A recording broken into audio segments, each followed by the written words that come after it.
Sinabi ko naman sa iyo eh. Hindi na sana tayo nagpunta sa pinakasentro ng gubat. Masukal kasi rito. At hindi natin sigurado kung ligtas tayo. Isulit naman po ang pagpunta natin dito, kuya. Nakapitong gagamba nga tayo eh. Kahit na. Mamaya, baka may malalaking ahas dito. Baka harangan pa tayo at kainin ng buhay. Hindi naman po siguro, Kuya Yago. Tsaka, makakatakbo naman tayo kung sakaling malagay tayo sa delikadong sitwasyon eh. Ay naku, bata ka Nico. Sige na nga lang. Tara na. Bilisan na natin ang paglalakad. At siguradong hinahanap na tayo ni Nanay Estela. Baka paluin pa niya tayo eh, kapag hindi tayo nakauwi kaagad. O tayo na, Kuya Yago. Iba na rin kasi ang pakiramdam ko dito eh. Ako rin. Parang may mga matang nakatingin sa atin eh. Mamaya, baka hindi pala ligaw na hayop ang nandito. Baka mga aswang at engkanto. Kuya naman eh. Alam mo naman na mabilis ako matakot eh. Pinagpalang araw po kabanong mga kabangers at mga kayanggaw. Ako si Yago, isa rin sa masugid na tagapakinig ng channel ninyo.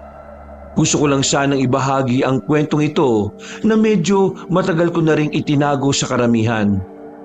Nangyari ito noong baguhang albularyo pa lamang ako. Nagsimula ang lahat noong minsang nanghuli kami ng gagamba ng nakababata kong kapatid na si Nico.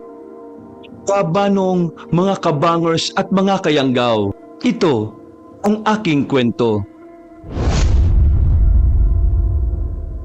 Pero bago tayo magsimula, kung maaari sana'y pindutin niyo muna ang subscribe button kung bago pa lang kayo sa channel nating ito. Mag-subscribe na rin po kayo sa iba pa nating mga channel na ang Pamela Clamil at Kabanong version 2.0. Kung wala po sa nabanggit ko ang pangalan ng channel at hindi po ang picture ko ang nakalagay sa profile pic, hindi po natin channel yon. Huwag po nating suportahan. Huwag po tayong mag-subscribe o i-unsubscribe po natin kung nakasubscribe na po tayo.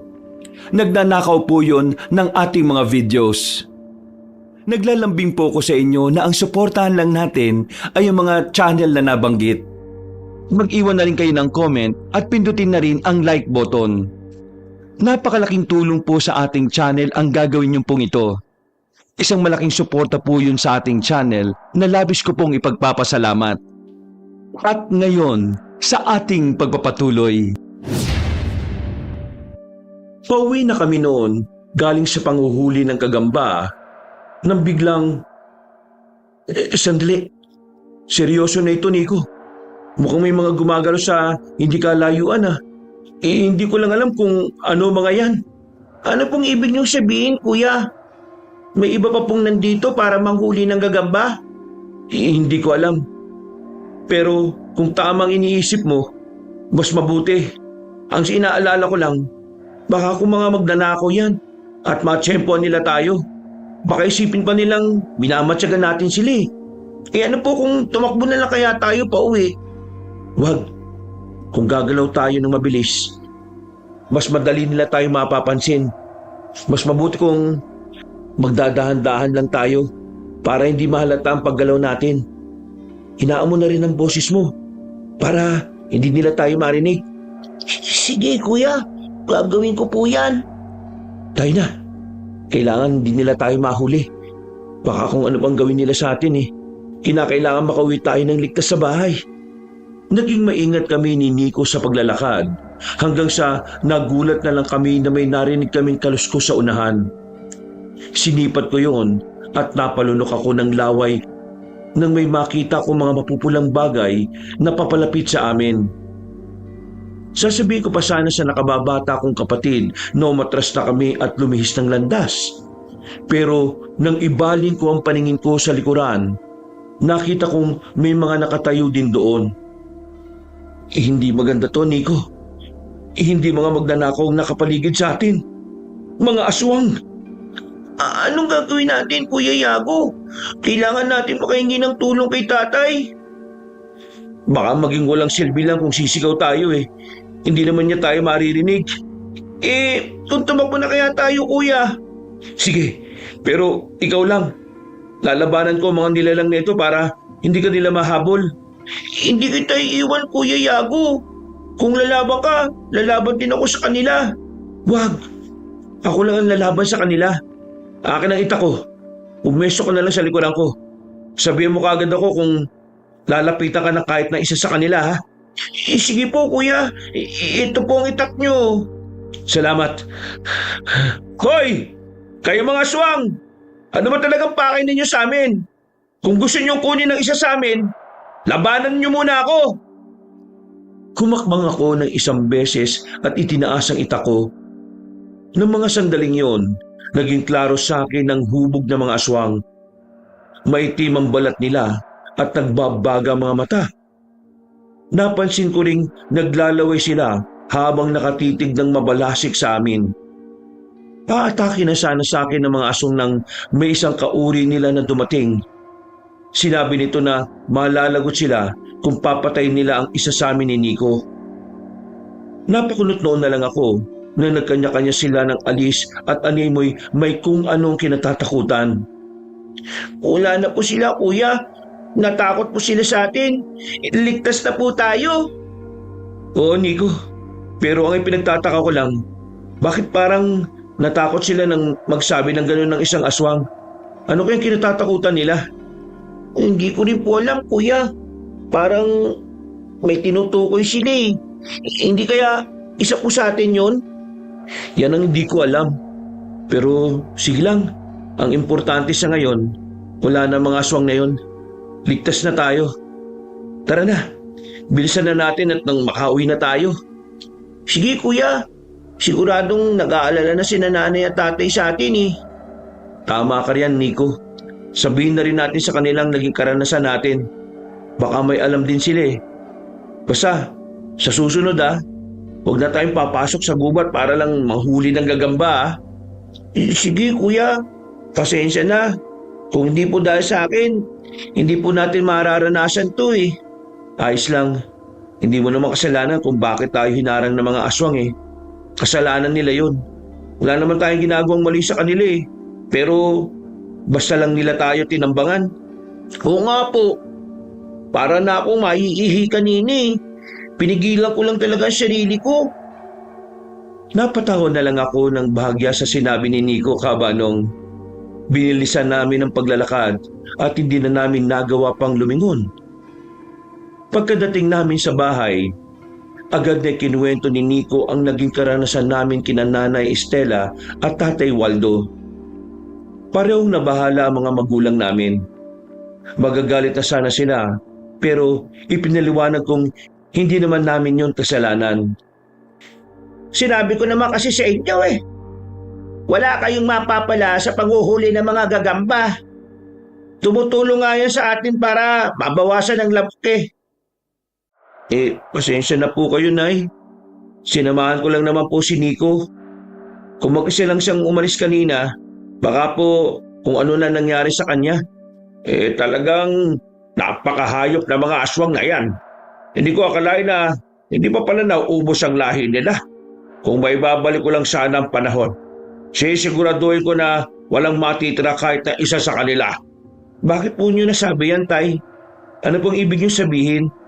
Oo nga po, parang may alam po kayo sa mga aswang Alam niyo mga anak, isa akong manunugis ng aswang nung kabataan ko. Sa katunayan, ang lolo at lola niyo ang nagturo sa akin kung paano tumugis sa mga nilalang na yan. Mga albularyo at albularya rin kasi sila. Paano naman kasi? Talamak ang aswang sa probinsyang ito dati. Halos gabi-gabi may nabibiktimang mga hayop. Kung isa po kayong manunugis, Tay, ibig pong sabihin, alam po ninyo kung paano ang pumatay ng aswang? Sino po kayo yung pinuno nila? Yan ang hindi ko naalaman. Halos kada grupo kasi may kinikilala silang pinuno. Pero sa pagkakaalam ko lahat sila'y nasa ilalim lang ng iisang aswang. Ang tinatawag nilang Supremo. Narinig ko rin ang patungkol sa aswang na yan. Saka may naikwento rin dati si nanay na pinag-aagawan daw ang pwesto ng pagiging Supremo. Ano naman, halos lahat ng mga aswang sumusunod sa kanya. Sino po siya? Sigurado pong mas malakas siya kaysa sa ibang aswang. Tama ka, anak. Kinatatakutan sila at nirerespeto. Mahirap silang kalabanin. Pero hanggang ngayon, hindi ko pa alam kung sino ang supremo nila at kung saan yung naglulungga. Sana naman po, malayo na sa lugar natin. Kung malapit lang sila sa baryo natin, malamang po, delikadong sitwasyon natin dito. Tama ka, anak. Kaya kayong dalawa, ha? Mag-iingat kayo. Huwag kayong lalabas ng bahay kapag gabi na. Malapit na ang kabilugan ng buwan at mas nagiging aktibo sila sa mga panahong ito. Nalaman din namin na ang mga aswang ang naging rason kung bakit lumipat sina nanay at tatay ng tirahan, Kabanong. Nagpatuloy ang pagkukwentuhan naming apat hanggang sa lahat kami nakaramdam na ng antok. Noon din, nagpasya na kaming magpahinga. Dumaan ang mga araw at mas pinili namin ni Nico na manatili na lang sa bahay. Wala rin kasi kaming naging balita sa mga aswang na humarang sa amin. Nangamba kami na baka sa susunod na pagkukrus ng daan namin, gawalan nila kami ng masama. Isang gabi, Nay! Nay! Si Nico! Si Nico po nawawala! Ano? Nawawala? Paano nangyari yon? Magkatabi lang kayo sa kwarto ah. Oo nga. Bakit? Hindi mo ba naramdaman na lumabas siya? Hindi po, Nay. Bumangon po ako para umihi. Naisipan ko lang na silipin siya sa silid niya. At nagulat na lang ako nang malaman na wala na po siya. Malakas ang duda ko na may kumuha sa kanya. Hindi siya lalabas ng mag-isa. Matatakot yun eh. Lalo pat halos mag-aalas 12 na ng hating gabi. Si Nico, sana makaya siya nagpunta. Sino ang kumuha sa kanya? Baka kung kinuha na siya ng mga aswang, hanapin niyo siya. Ayusap, ang anak ko. Itay, po, tama si nanay. Kailangan mahanap po natin si Nico. Baka kung ano nang gawin sa kanya ng mga nilalang na yun eh. Sigurado na siya ang pakay nila nung nakaraan. Kaya hinarang nila kami. Hayop sila. Hindi ako papayag na may gawin sila masama. Sandali. Kukuha lang ako ng itak sa kagasera. Hahanapin natin siya. Hindi tayo babalik dito nang hindi natin siya kasama. Salamat sa inyo, Waldo. Yago, mag-iingat kayo ha. Kayo kung pati sa inyo may masamang mangyayari rin. Opo, Inay. Mag-iingat po kami. Kayo rin po. Kailangan po ninyo mag-ingat dito. Yago, eto ang itak mo at lampara. May dala na rin ako niyan. Kailangan mahanap natin ang kapatid mo sa lalong madaling panahon. Sige po, Tay. Sa gubat po. Baka doon siya dinala ng mga aswang. Yun kung talagang dinukot siya ng mga nilalang na yun. Noon din, nagpaalam kami kay Nanay, Kabanong. Nagmadali kami bumaba ni Tatay. Una, sinubukan namin hanapin si Nico sa loob at labas ng bakuran. Subalit, nang hindi namin siya matagpuan doon, napagpasya namin ni Tatay na hanapin siya sa ibang parte ng baryo. Nasa kalagitnaan kami ng paglalakad na makarinig kami ng pagsigaw sa loob ng gubat. Kinutuban kami ni Nico. Kaya mas binilisan namin ni Tatay ang paglalakad. Habang papalapit kami roon, meron akong nalanghap na kakaibang amoy. Alansa po, Tay. Hindi ko maintindihan kung ano eh. Basta, napakalansa. Parang nanggagaling sa loob ng gubat. Kapag malansa ang paligid, palatandaan niya na merong aswang. Sigurado na tama ang hinala natin. Dinukot nga si Nico ng mga aswang. Ano naman po kayo yung pakay nila? Wala naman tayong ginawang mali ah. Yan ang hindi pa natin alam.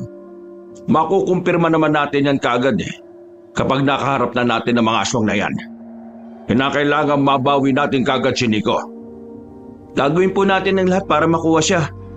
Hindi po tayo papayag na merong gawing hindi maganda mga nilalang na yan, Tay. Tama ka, anak. Kung kailangan labanan natin sila, gagawin natin. Opo, Nakahanda naman po ako sa kung ano man ang mangyayari. Alam ko sa sarili ko na makakaya ko naman po silang labanan. Mabuti naman kung ganon, Yago. Ang mga katulad nila ay dapat na pinapatay. Ngayon nang gugulo na sila rito, kailangang mapigilan na natin sila. Sige po, Tay. Gagawa natin ng paraan para maitaboy ang mga yan. Hindi lang basta maitaboy, anak. Kailangan natin silang patayin. Kung hahayaan natin silang mabuhay, magagawa pa nilang magparami ng lahi. Mas lalaki ang problema natin kapag nangyari yan. Napatango ako bilang pagsang-ayon sa sinabi ni Tatay. Nang makarating na kami sa bukana ng gubat, nakarinig kami ulit ng pagsigaw.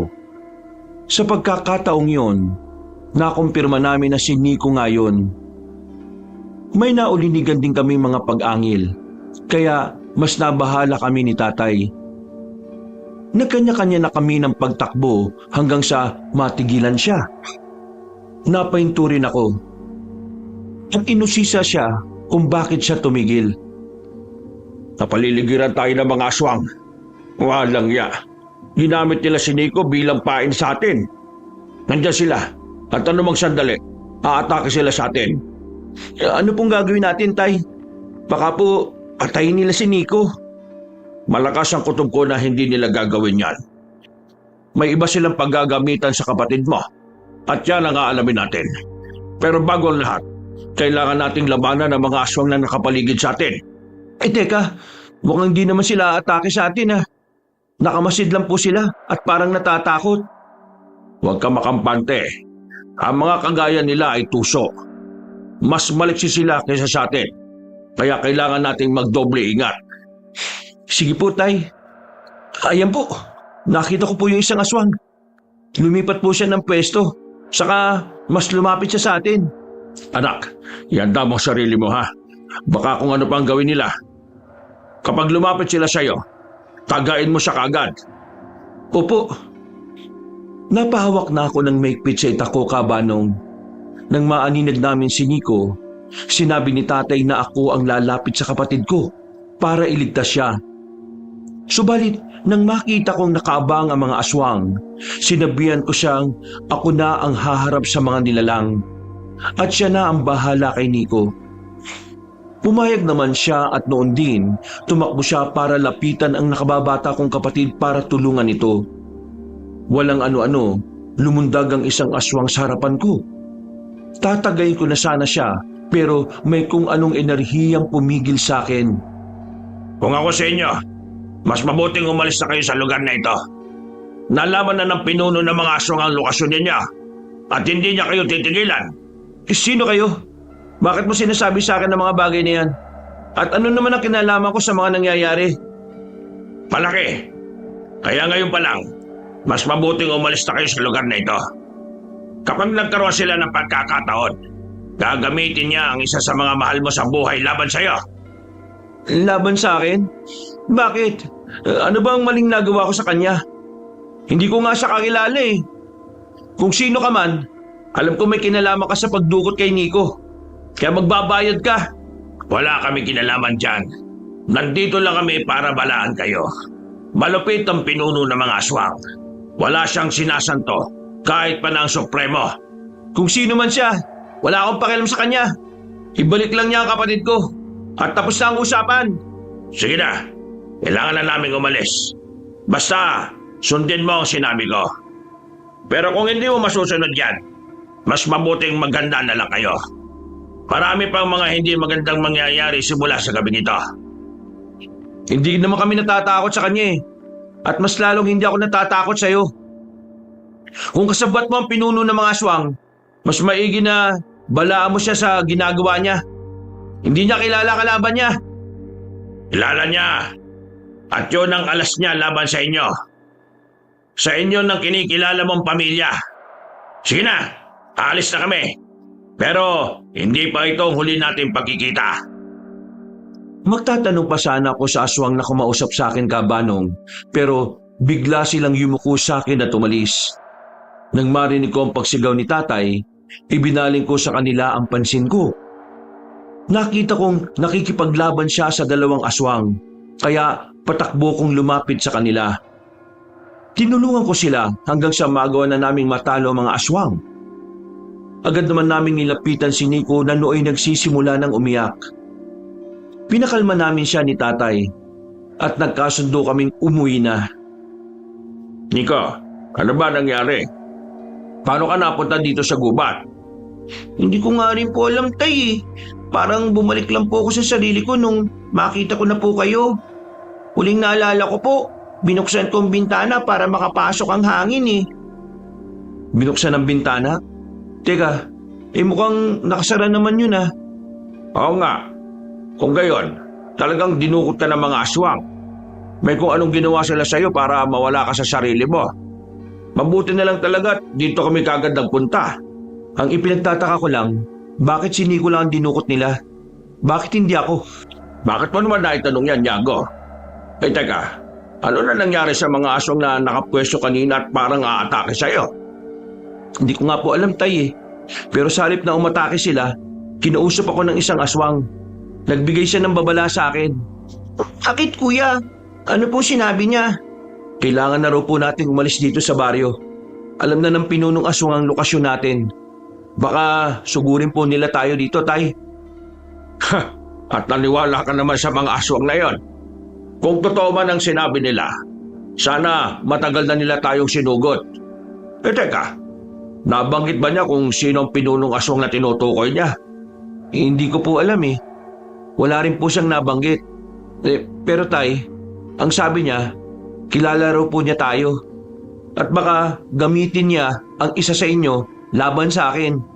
Laban sa iyo kuya? Bakit naman? Teka, hindi kaya mga aswang na nakausap mo mga aswang din na humarang sa atin? Di ko nga alam eh. Pero bago sila umalis, napansin kong napayuko sila eh. Hindi gagalang ng mga aswang ang mga tao. Ginagawa lang nila tayong pagkain. Teka, hindi kaya napagkama ng kanilang supremo nila? Kung nirerespeto nila ang pinuno nila, mas iginagalang kasi nila ang kinikilala nilang supremo. Ipinagpatuloy namin ang pagkukwentuhan habang pauwi sa bahay. Dahil sa ginawa namin, tuluyan ang naging kalmado si Nico. Pagka-uwi namin, agad na napayakap si nanay kay Nico. Inusisa niya ang nakababata kong kapatid, pero wala rin siyang natatandaan. Binanggit ko na rin kay nanay ang sinabi sa akin ng isang aswang, kaya mas nabahala siya. Magmula ngayon, magkatabi na kayong matulog ha, Yago. Bantayan mo na mabuti ang kapatid mo. Baka kung maulit pa yung nangyari dito sa kanya. Opo tay, ako na pong bahala. Sisiguraduhin ko pong hindi na madudukot si Nico. Ilalagay ko na lang din po sa ilalim ng unan ko po yung ita ko. Kapag may ibang pumasok sa bahay, tatagain ko kagad. Mas mabuti pa ngang yan ang gawin mo. Kailangan masiguro natin wala ng aswang na makakapasok dito sa bahay. Baka hindi lang yan ang gawin nila sa susunod. Waldo, natatakot ako sa kalagayan natin ngayon. Baka ano na ang gawin sa atin ng mga aswang. Mas mabuti nga siguro kung aalis na lang tayo dito. Hindi, Stella. Kung aalis tayo rito at nandito lang sa paligid ang mga aswang, sigurado na ang mga kababaryo natin ang magiging kawawa. Oo nga po, itay. Sigurado na sila ang pagbubuntunan ng galit ng mga aswang. Ewan ko nga ba kung bakit ginugulo tayo ng mga aswang na yan eh. Sa bagay. At saka, kung aalis man tayo dito, kailangan pa natin magsimula ulit ng bagong buhay. Maayos na ang buhay natin dito eh. Hindi tayo dapat pumayag na sirain lang ng mga nilalang na yan. Kung ano man ang pakay nila sa atin, hindi natin sila papayagang magtagumpay. Gagawin natin ang lahat para maprotektahan ang isa't isa. Sige po, tay. Hindi po natin sila hahayaang maghasik ng takot dito sa atin. Asya, sige na. Mas mabuting bumalik na tayo sa pagtulog. Ang mga bintana, siguraduhin ninyong nakasara ng maayos ha. Opo, nay. Ako na pong bahala. Inisaysa ko ang mga bintana at siniguradong nakasara ng mabuti ang mga yon. Dahil sa nangyari kabanong, sa tabi ko natulog si Nico. Pagkalapat ng likod niya sa banig, agad siyang nakaidlip. Samantala, kahit na anong gawin ko, hindi ako dinadalaw ng antok. Hindi naalis sa isipan ko ang sinabi ng aswang at maging ang pagyuko nila sa akin. Nakaramdam na lang ako ng antok na makarinig ako ng pagtilaok ng mga tandang sa paligid. Dahil doon, nakatulog ako ng mahimbing at tinanghali na ng gising. Pagkalipas ng ilang araw, Alis muna ako at pupunta ako sa bayan ha. sama po ko, Tay. Wala naman po akong gagawin dito sa bahay eh. Ay hindi, Yago. Dumito ka lang. Kailangan ka ng nanay at kapatid mo rito. Kahit ng tanghalin tapat pwedeng sumugod ang mga aswang. Ay, ganun po ba yun? O sige po, mananatili na lang ako dito sa bahay. Baka aatake na naman sila eh. Ako na lang po sasama sa inyo, Tay. Saan po ba kayo pupunta? Wag na. Mas ligtas ka kung dito ka na lang sa bahay. Pupunta lang naman ako sa palengke at bibili ng itak na may matulis na dulo. Riritualan ko yun mamaya pag uwi. O kung kailan ako may oras. Sige po, Tay. Mas mainam daw yan na panlaban sa mga aswang eh. Basta po, bumalik kayo kagad dito bago dumilim. Oo. Hindi kasi natin alam kung kailan aatake ang mga nilalang na yun eh. Kailangan natin mag-ingat at maging handa sa anumang oras. noon din umalis si tatay. Dahil maglalabas si nanay sa ilog, nagkasundo kami ni Nico na tutulong siya. Nung nandun na kami, agad naming sinimula ng paglalaba. Nasa kalagitnaan kami ng ginagawa namin nang biglang nagyaya si Nico na lumangoy. Hindi na rin siya nakapaghintay sa sasabihin namin at agad siyang tumakbo para lumusong sa tubig. Sinabihan naman ako ni nanay na sundan ng nakababata kong kapatid kaya sinunod ko yun. Ano ka ba naman, Nico? Baka mapahama ka pa sa ginagawa mo eh. Paano na lang kung malunod ka? Pasensya na, kuya. Apakainit kasi. Isa pa po, matagal na rin akong hindi nakakalungoy dito sa ilog. Kahit na, kailangan pa rin natin mag-ingat. Hindi natin alam. Baka mamaya may nagmamatsyag na pala sa atin. Nakalimutan mo na ba nangyari nung nakaraan? Hindi naman po, kuya. Hanggang ngayon nga po, natatakot pa ho ako eh. O siya, lumangoy ka na dyan. Basta, huwag kang pupunta sa malalim ha. Dapat hanggang dibdib mo lang ang tubig. Sige, kuya. Ay, teka. Inaamoy po ba kayong mabaho? Kuya Yago, parang patay na daga. Oo nga no. Saan kaya nanggagaling mabahong amoy na yun? Teka sandali, titingnan ko dyan sa unahan. Sasama na ako sa inyo, kuya. O sige, halika. Mukhang doon nagmumula yung amoy na yun eh. Takpan mo na lang yung ilong mo, parang mas tumatapang palalo ang amoy niyan. Hinanap namin ni Nico kung ano ang pinanggagalingan ng amoy na yon. Hanggang sa may matagpuan kaming isang kambing. Naagnas na ang katawan nun. Wakwak na rin ang tiyan nun at wala na mga laman loob. Nagkaroon ako ng kutob na aswang ang may gawa nun. Kaya nagpasya kaming bumalik kay nanay para sabihin ang nakita namin. Huwag na kayong lumayo. Ikaw, Nico. Kung maliligo ka, dito na lang sa balon. Yago, bilisan na natin ang paglalaba para makauwi na tayo. Sige po, Nay. Wala kasing ibang tao nandito ngayon eh. Baka pumalagay tayo sa alanganin. Tama ka. Kung talagang gusto tayong gawa ng masama ng aswang, maghahanap sila ng paraan para atakihin tayo. Bilisan ko nilang pong pagligo, Nay. Pagkatapos ko, tutulong na rin po ako sa inyo para makauwi na po tayo kaagad. Nang matapos na kami sa paglalaba, agad kaming umuwi ni nanay. Hindi pa rin nawala sa usapan namin ang natagpuan namin patay na kambing. Naabutan kami ni tatay na nagkukwentuhan patungkol doon. Pero mas nagulat kami na magkwento siya patungkol sa 2 taong biktima ng mga aswang. Mukhang mas nagiging mabangis na sila. Hindi lang hayop ang binibiktima nila. Yan nga rin ang naisip ko eh. Malamang, may gustong iparating ang mga aswang na yon. Ang malaking katanungan lang ay kung ano yon at para kaninong ibinigay nilang babala. Yan nga ang problema. Walang ibang nakakaalam yan. Eh teka, Baka gusto nilang magpakitang kilos sa supremo nila. Baka may bagong supremo na hinirang. Kung meron man, baka po mas magiging mabagsik na ang mga aswang. Baka wala na silang pipiling oras at lugar. Subukan lang nila. Kahit na matagal na akong tumigil sa panunugis, nakahanda akong bumalik para pigilan sila sa masama nilang balak. Tutulong po ko sa inyo, Tay. Ano ka ba naman, Nico? Masyado ka pang bata. Huwag ka nang makisali sa gulo, ha? Baka mapahama ka lang eh. Tama ang Kuya Yago mo, Nico. Ang mas mabuting gawin mo, samahan mo ang nanay mo para masiguro niyong ligtas kayong dalawa. Dahil madalas nang may natatagpo ang katawan ng patay na hayop, mas nabahala kami. Halos ilang gabi akong hindi nakatulog dahil sa kakaisip ng posibleng mangyari. Isang beses, dahil sa naipong kong antok, nakatulog ako ng mahimbing. Ni hindi ko na naramdaman ang nangyayari sa paligid ko. Naalimpungatan na lang ako nang biglang umibabaw sa akin si Nico. Nanlilisik ang mga mata niya habang naglalaway. Kumain ang bibig mo, kuya. Kailangan mo ang bagay na ito. Ano ba yan, Nico? Bakit ganyan ang mukha mo? Umalis ka nga sa ibabaw ko. Hindi, ibuka mo muna ang bibig mo para matapos na ang lahat ng ito. Teka, hindi ako papayag sa kung ano man ang gusto mo. Para ka nang naging aswang ah. Bakit? Hinawa ka na ba ng aswang na minsan dumukot sa'yo, ha, Nico? Tingnan natin kung makakaya mo ang lakas ko, kuya.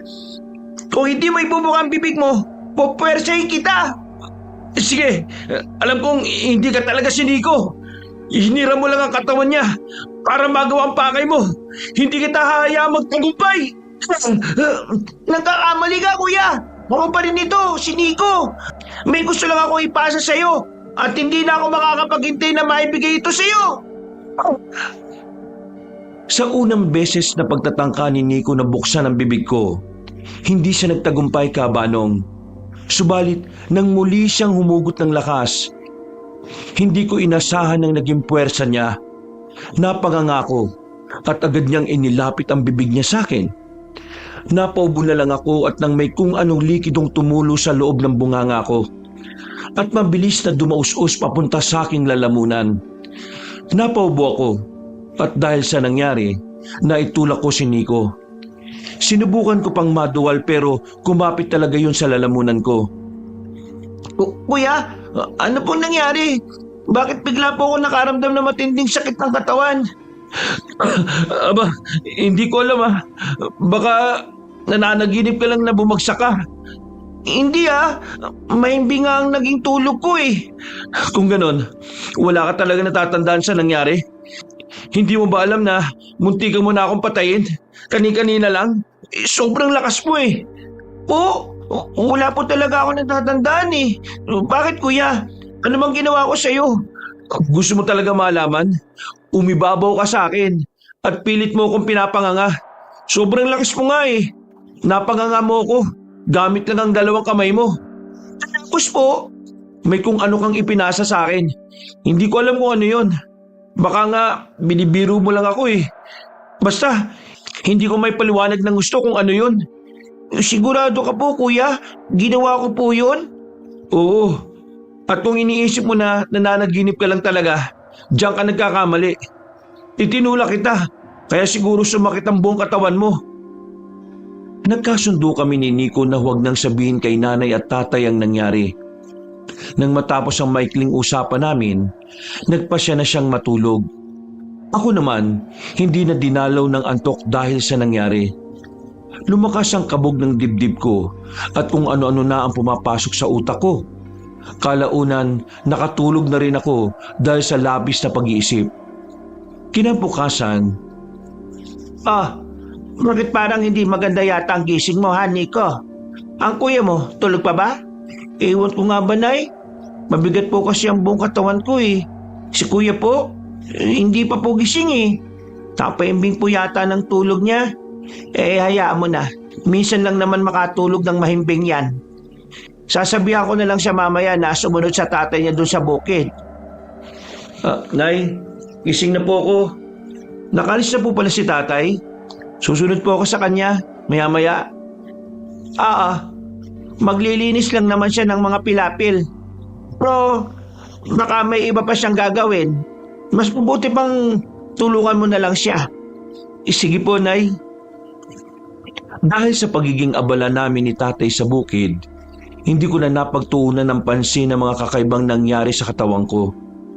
Minabuti ko na lang ring itago yun sa mga magulang ko. Mas nabahala na rin kami para sa kaligtasan namin.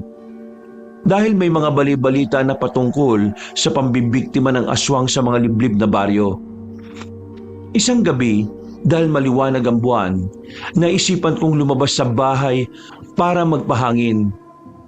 Sumama na rin sa akin si Nico at tatay para tumambay na rin. Alam niyo, kapag ganitong maliwanag ang buwan, dati nakikiramdam na kami sa paligid.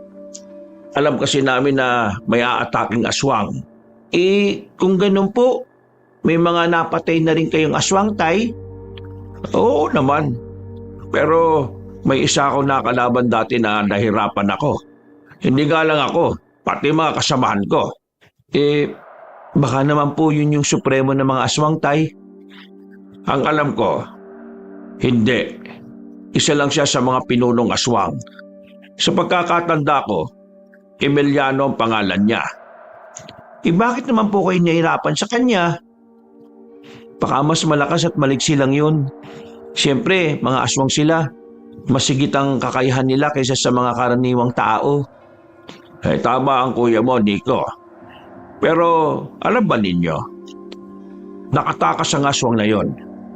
Matagal na nang nangyari ang sagupaan namin. At hindi ko alam kung buhay pa ba siya o patay na. Teka po, paano kaya kung ang grupo pala ng mga aswang na yun ang nag-aasik ng takot dito ngayon, Tay? At baka tayo talagang pakay nila. Sandali, mukhang yun din ang pinupunto ng aswang na kumausap sa akin ha. Malamang may alam nga siya sa supremo ng mga aswang. Sadyang ayaw lang niyang sabihin sa akin. Kung sino man ang aswang na yon, hindi natin sigurado kung kaibigan natin siya o kaaway. Pero hanggat hindi siya gumagawa ng hakbang laban sa atin, ituturing na muna natin siyang kaibigan. Matapos ang kwentuhan namin, nagpasya na si tatay at Nico na pumasok sa bahay. Nang wala na si tatay, napansin kong parang nag-ibayo ang pandama ko. May mga naririnig ako mula sa malayo at mas naging aktibo ang pangamoy ko. Naalala ko ang gabing may ipinasa sa akin si Nico. Kaya kinutuban na ako ng hindi maganda.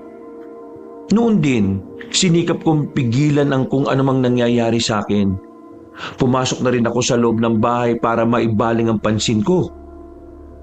Akala ko ba sa labas ka na matutulog? Yago, mabuti naman at naisipan mo nang pumasok. Nasa kwarto na ninyo si Nico. Malamang tulog na yon. Pasensya na po, Nay. Nawili po kasi ako sa labas kasi maliwanag ang buwan. Hindi ko na po namalayan ng oras. Kung hindi po naging panay ang paghikab ko, hindi ko na naisip na malalim na pala ang gabi. Siya, mas mabuti pang matulog ka na ron. Masama sa katawan ng pagpupuyat. Alam mo yan.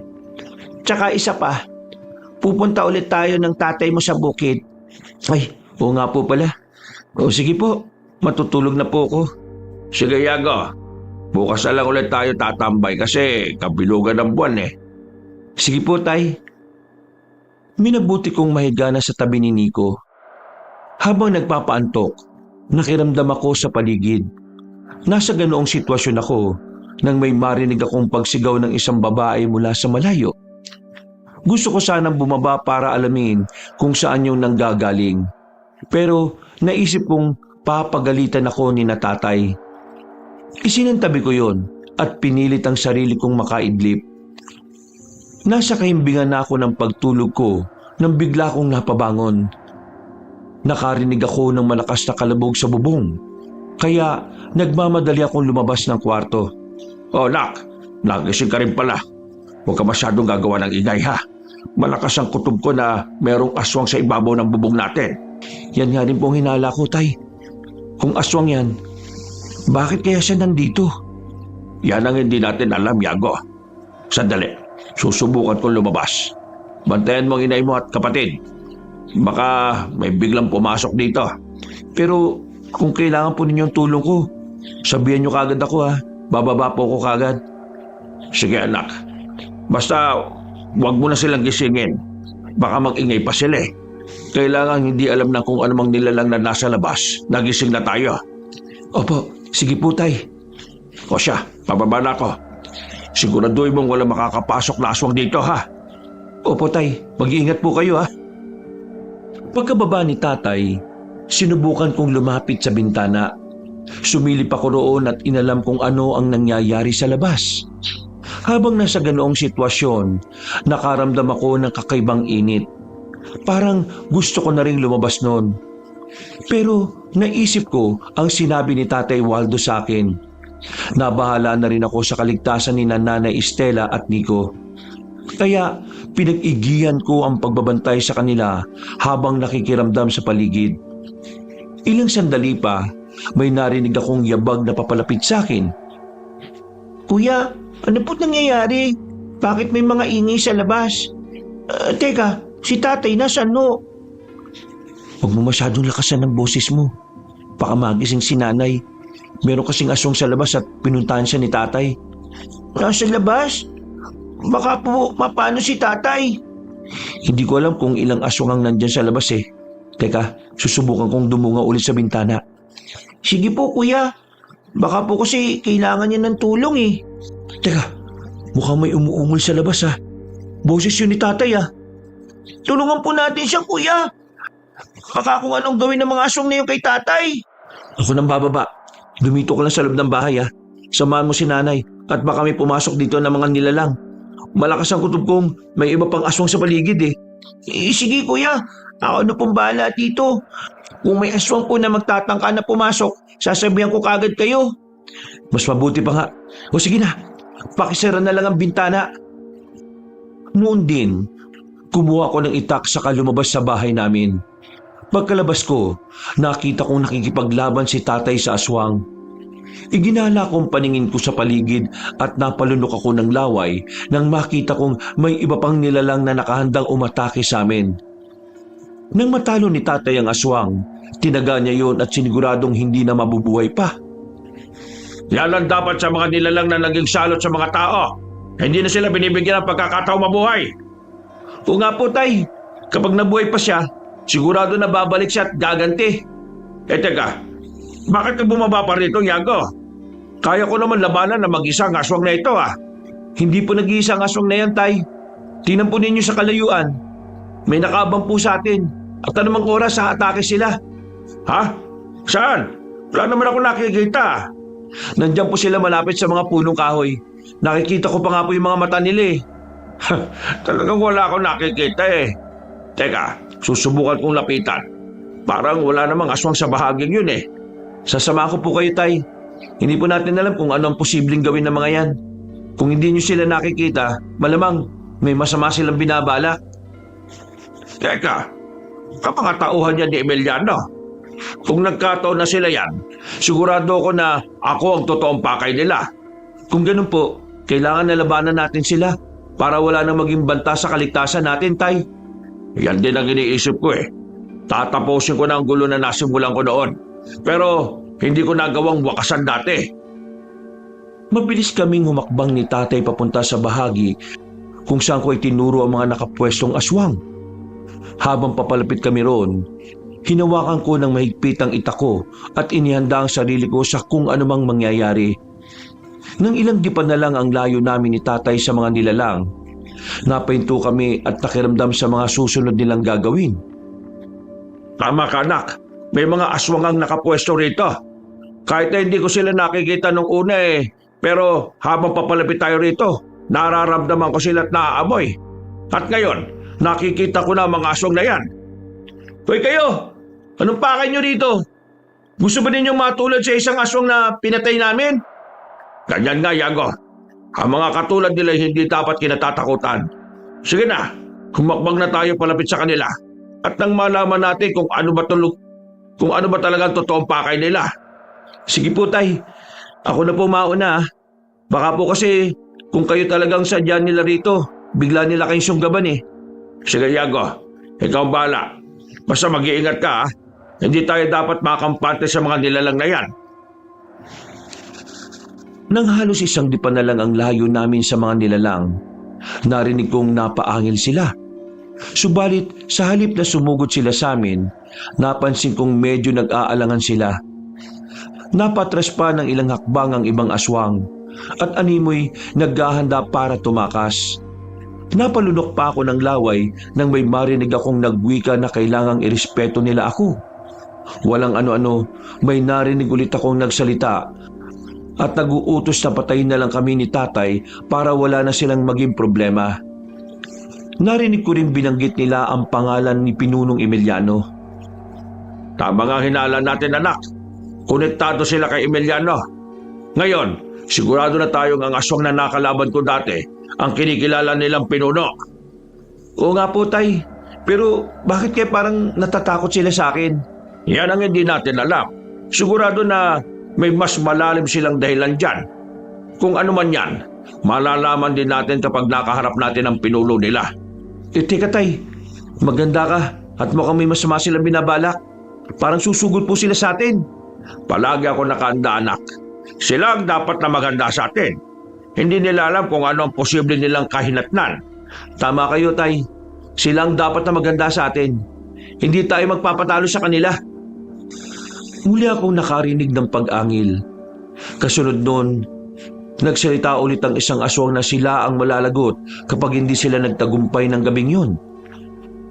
Dagdag pa nun, may iba pang aswang na darating at kung papalpak sila, sila ang papatay ng mga yon. Napatango ang mga aswang at sa isang pagkisap na mga mata ko, umatake sila sa amin ni tatay. Minabuti na rin naming labanan sila gamit ang mga itak namin. Anak, huwag kang papayag na masukol ng mga nilalang na ito, ha? Kapag tatagain mo sila, siguraduhin mong hindi nila magagawang dilaan ang parteng yon. Opo, Tay. Alam ko po yan. Para po hindi nila magawang gamutin ng laway nila ang kanilang sugat. Tama ka, anak. Kaya sige na, kailangan maubos natin ito bago pa man dumating ang iba pang mga kakampi nila. Sige po, Tay. Pero napansin ko po, parang umiiwas po sila sa akin eh. At ayaw nila akong makaharap. Mas mabuti nga kung gano'n, anak. Mas madali mo silang matatalo. Sige po, ito na po natin ang pansin natin sa mga nilalang na to. Saka na po tayo mag-usap kapag napabagsak na natin sila. Mas pinag-igihan ko pa ang pakikipaglaban. Sa hindi ko malamang rason, naramdaman kong nag-iba yung lakas at ligsi ko. Ginamit ko yung para mapabagsak ang mga aswang na umaatake sa akin. Kalaunan, lahat ng mga nilalang na umatake sa akin ay nagawa kong patayin. Nang ibaling ko kay tatay ang pansin ko, nakita kong medyo nahihirapan siya. Dahil doon, nilapitan ko siya at tinulungang matalo ang mga nilalang na kumakalaban sa kanya. Kalaunan, nabuwal ang mga aswang, pero ang iba sa kanila ay buhay pa. Teka, napansin ko lang, ha? Parang naging mas malakas ka at maliksi, ha? Mukhang may kakaiba sa'yo, anak. Oo nga po, Tay. Nung nakaraan ko pa napapansin ang pagbabagong to sa akin. Hindi lang po yan ang napansin ko. May iba pa po. Ha? Anong ibig mo sabihin, anak? Nang nakaraan po kasi, parang nakaramdam ako ng kakaibang uhaw. Sobrang init din po ang buong katawan ko. Parang gusto kong magbabad sa tubig eh. Ano ba nangyayari sa'yo? Mukhang hindi maganda ang kutob ko dyan, ha? Napakalabo naman kung sasabihin natin na magiging aswang ka. Teka, nung nakarang gabi po, nagising ako na nakaibabaw sa akin kasi si Nico eh. Sobrang lakas po niya at hindi ko siya nagawang pigilan. Bakit? Ano bang ginawa niya? May kung ano po siyang ipinasa sa akin eh. Hindi ko po alam kung ano. Parang likido po yun, pero sobrang lapot po. Pagkatapos po nun, doon na ako nagsimulang makaramdam ng kakaiba sa sarili ko. Hindi kaya isang mutsang ipinasa niya sa'yo. Pero paano nangyari yon? Hindi naman siya isang aswang, ha? Yan nga pong iniisip ko, Tay eh. Pero hindi po kaya may kung anong ginawa sa kanya ng mga aswang nung dinukot nila siya? Siguro nga. Humanda sila. Kapag may masamang nangyari sa kapatid mo, magbabayad sila ng mahal. Itay, Ang ibang aswang po nakatakas. Hindi po kasi natin nasiguro patay sila eh. Kailangan habulin natin po sila. Malamang magtatawag po sila ng iba pa para makahingi ng tulong. Ay naku, wag na. Baka nakapaganda na mga kasama nila. Malalagay lang tayo sa isang patibong. Paganda na lang natin ang iba pang mga paparating kung meron man. Sige po. Sandali. Titiyakin ko po muna na patay na ang lahat ng mga aswang na nakahandusay sa lupa ngayon. Inisa-isa ko ang mga aswang na nakahandusay sa lupa at nang matiyak kong wala na silang buhay, bumalik ako sa kinatatayuan ni tatay. Papasok na sana kami sa bahay nang makarinig kami ng mga yabag na papalapit sa amin. Nakita namin ni tatay ang mahigit sa 10 aswang na papasugod sa amin. Subalit bago pa man sila tuluyang makalapit sa amin, may isang aswang na mabilis na umatake sa kanila. Nilabanan nila ang naunang grupo ng mga aswang, kaya nanood na lang kami ni tatay sa kanila. Sino kaya mga aswang na yan? Bakit nila sinugod ang mga aswang na aatake sana sa atin? Hindi ko rin po alam, tay. Pero kung sino man siya, dapat lang na magpasalamat tayo sa ginawa niya. Hindi na tayo nahirapang labanan ng mga yan. Tama ka, anak. Pero ang mga katulad niya hindi rin natin dapat pasalamatan. Sigurado ko na may kapalit ang pagtulong niyan sa atin. Ano naman po kaya yun, tay? Pero hindi po ba't may kumausap na isang aswang sa akin? Baka po siya rin yan eh. Kung siya man yan, mas kailangan natin mag-ingat. Baka nagkukunwari lang siyang kaibigan. Pero ang totoo, siya pala ang tunay na kalaban natin. Huwag po kayong mag-alala, tay. Hindi naman po ako papayag na maisahan niya eh. Siya munang iisahan ko. Bago pa man niya magawa sa akin yun. Mabuti naman kung gano'n, anak. Ibinaling namin ang buong pansin namin sa mga aswang at nakita namin kung papaanong pinatay ng isang aswang ang mga kauri niya. Halos madual pa ako nang masaksihan ko kung papaano kumalat ang mga dugo at laman loob ng mga yun sa lupa. Kalaunan, tuluyan nang naubos ang grupo ng mga aswang. Lumakas pa ang kabog ng dibdib ko nang mapatitig sa amin ni tatay ang natitirang aswang. Napangisi siya at sa isang iglap, lumundag siya sa harapan namin ni tatay. Ha? Sino ka? Bakit mo inatake ang mga aswang na susugod sana sa amin? Maaring hindi mo na ako matandaan, pero minsan na tayo nagkatagpo. Maaring hindi mo rin ako kilala, pero nakikilala kita, Waldo. Ha? Sino ka ba talaga? Huwag mo sabihin na ikaw si Emiliano, ang pinunong aswang na nakatakas mula sa aking mga kamay. Mali ka. Hindi ako si Emiliano. Pero nandito rin ako para sa kanya. At para balaan kayo patungkol sa kanya. Sinasabi ko na nga ba eh. Kayo yung aswang na kumausap sa akin dati. Ano bang pangalan nyo? Kung talagang hindi kayo si Pinunong Emiliano, sino kayo? Tawagin nyo na lang akong Anakleto. Isa ako sa mga aswang na hindi sang-ayon sa pagiging pinuno ni Emiliano. At ngayon, ang alam ko, gusto niyang patayin ang anak ng Supremo para siya na ang igagalang ng mga kauri namin. Ano naman ang kaugnayan namin sa iyo? Oo, manunugis ako at si Iago naman baguhang albularyo lang. Pero napakalabo ng koneksyon namin sa inyo. Tama si tatay. Ano naman po ang kaugnayan namin sa inyo? Bakit parang naiipit kami sa gulo nyo? Hindi pa sa ngayon. Darating din ang araw na malalaman niyo ang lahat. Sa ngayon, gusto ko lang kayong balaan patungkol kay Emiliano. Siya ang nagpadala ng mga aswang para patayin kayo. Lalo ka na, binata. Ho? At bakit naman? Ano bang mapapala niya kung papatayin niya ako? Namumuhay kami ng tahimik dito ah. Huwag mo nga kami pinaglololoko. Sabihin mo na kung ano mga bagay na dapat naming malaman. Ngayon din mismo. Pagkawika ni tatay, agad niyang inambahang tatagain ang kaharap naming aswang. Nabigla naman ang nilalang, kaya napatras siya ng ilang hakbang. Muli siyang tinanong ni tatay kung paano siya nakilala ng nasabing aswang. Pero sa halip na sumagot, napatitig sa akin si Anakleto. Kasunod nun, napayuko siya na animoy sumasaludo. Ako ang aswang na nakita niyong nag-iwan sa isang sanggol. At ako rin ang albularyong minsang gumawa sa inyong grupo nung sugatan kayo. Ha? Ikaw yon? Kung ganon, ano kailangan mo? Bakit ka bumalik dito? Hindi ko papayagan ng mga katulad ni Emiliano na mamuno sa halos lahat ng mga aswang. Kapag siya ang magiging supremo, mas magiging agresibo ang mga aswang. Hindi na sila pipili ng bibiktimahin. At kawawa ang mga inosenteng tao. Eh bakit sa amin ka lumapit? Alam mo sa loob mo kung ano ang rason. Hindi ako narito para sa pansarili kong kapakanan.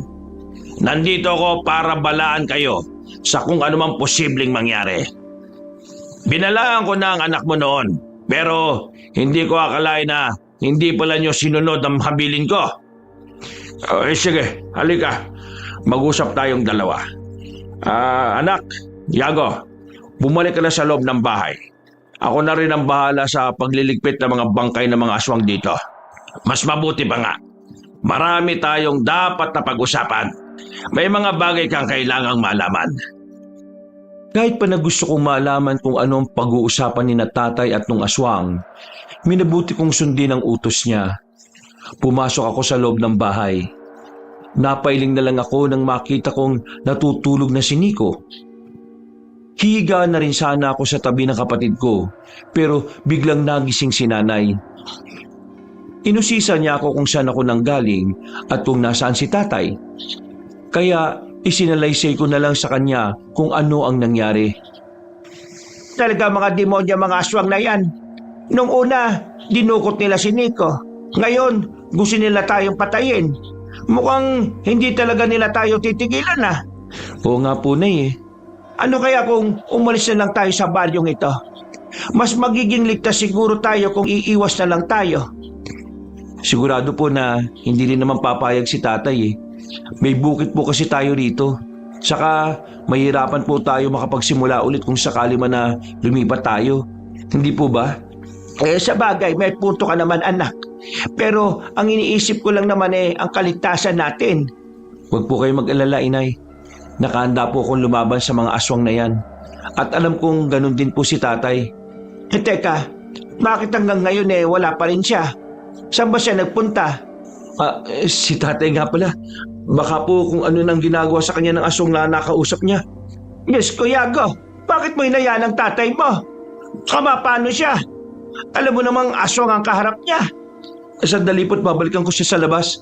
Aalamin ko kung anong resulta ng pag-uusap nila. Saktong pagkalingon ko sa pintuan, nakita kong pumasok si tatay. Agad naman siyang inusisa ni nanay kung ano ang napag-usapan nila ng aswang. Kaya ikinuwento ni tatay ang patungkol sa pagpatay ni na Pinunong Emiliano sa supremo ng mga aswang. Napailing na lang ako at agad na napaisip kung anong posibleng koneksyon namin sa nasabing aswang. Sinabi rin ni tatay na si Anakleto na mismo ang nagligpit sa mga bangkay ng aswang, kaya wala na kaming magiging problema. Sinabi sa akin ni Anakleto na mas mabuti kung umalis na lang tayo rito. Ang sabi pa niya, kapag nagkataong malalagay tayo sa alanganin dahil kina Pinunong Emiliano, nakahanda siyang tumulong sa atin. Bakit kaya niya ginagawa ang bagay na yan? Baka kung anong kapalita. Wala akong tiwala sa aswang na yan. Basta, magtiwala ka lang sa akin. Nakausap ko ang aswang na yon at nalaman kong isa rin siyang albularyo. Sa katunayan, siya ang gumamot sa amin dati nung napuruan kami sa isang encounter namin sa mga aswang. Itay, bakit mo kaya parang panay ang titig niya sa akin sa kayuko? Hindi pa sa ngayon, anak. Saka ko na sasabihin sa'yo. Alam ko maguguluhan ka lang sa sitwasyon natin. Tapusin na muna natin ang gulong hatid ng pinuno ng mga aswang na si Emiliano. Kung hindi ko siya napatay dati, titiyakin ko nang mapapatay ko na siya sa susunod naming pag-aarap. Sige po, itay. Ay nako, bukas na natin ipagpatuloy ang kwentuhan.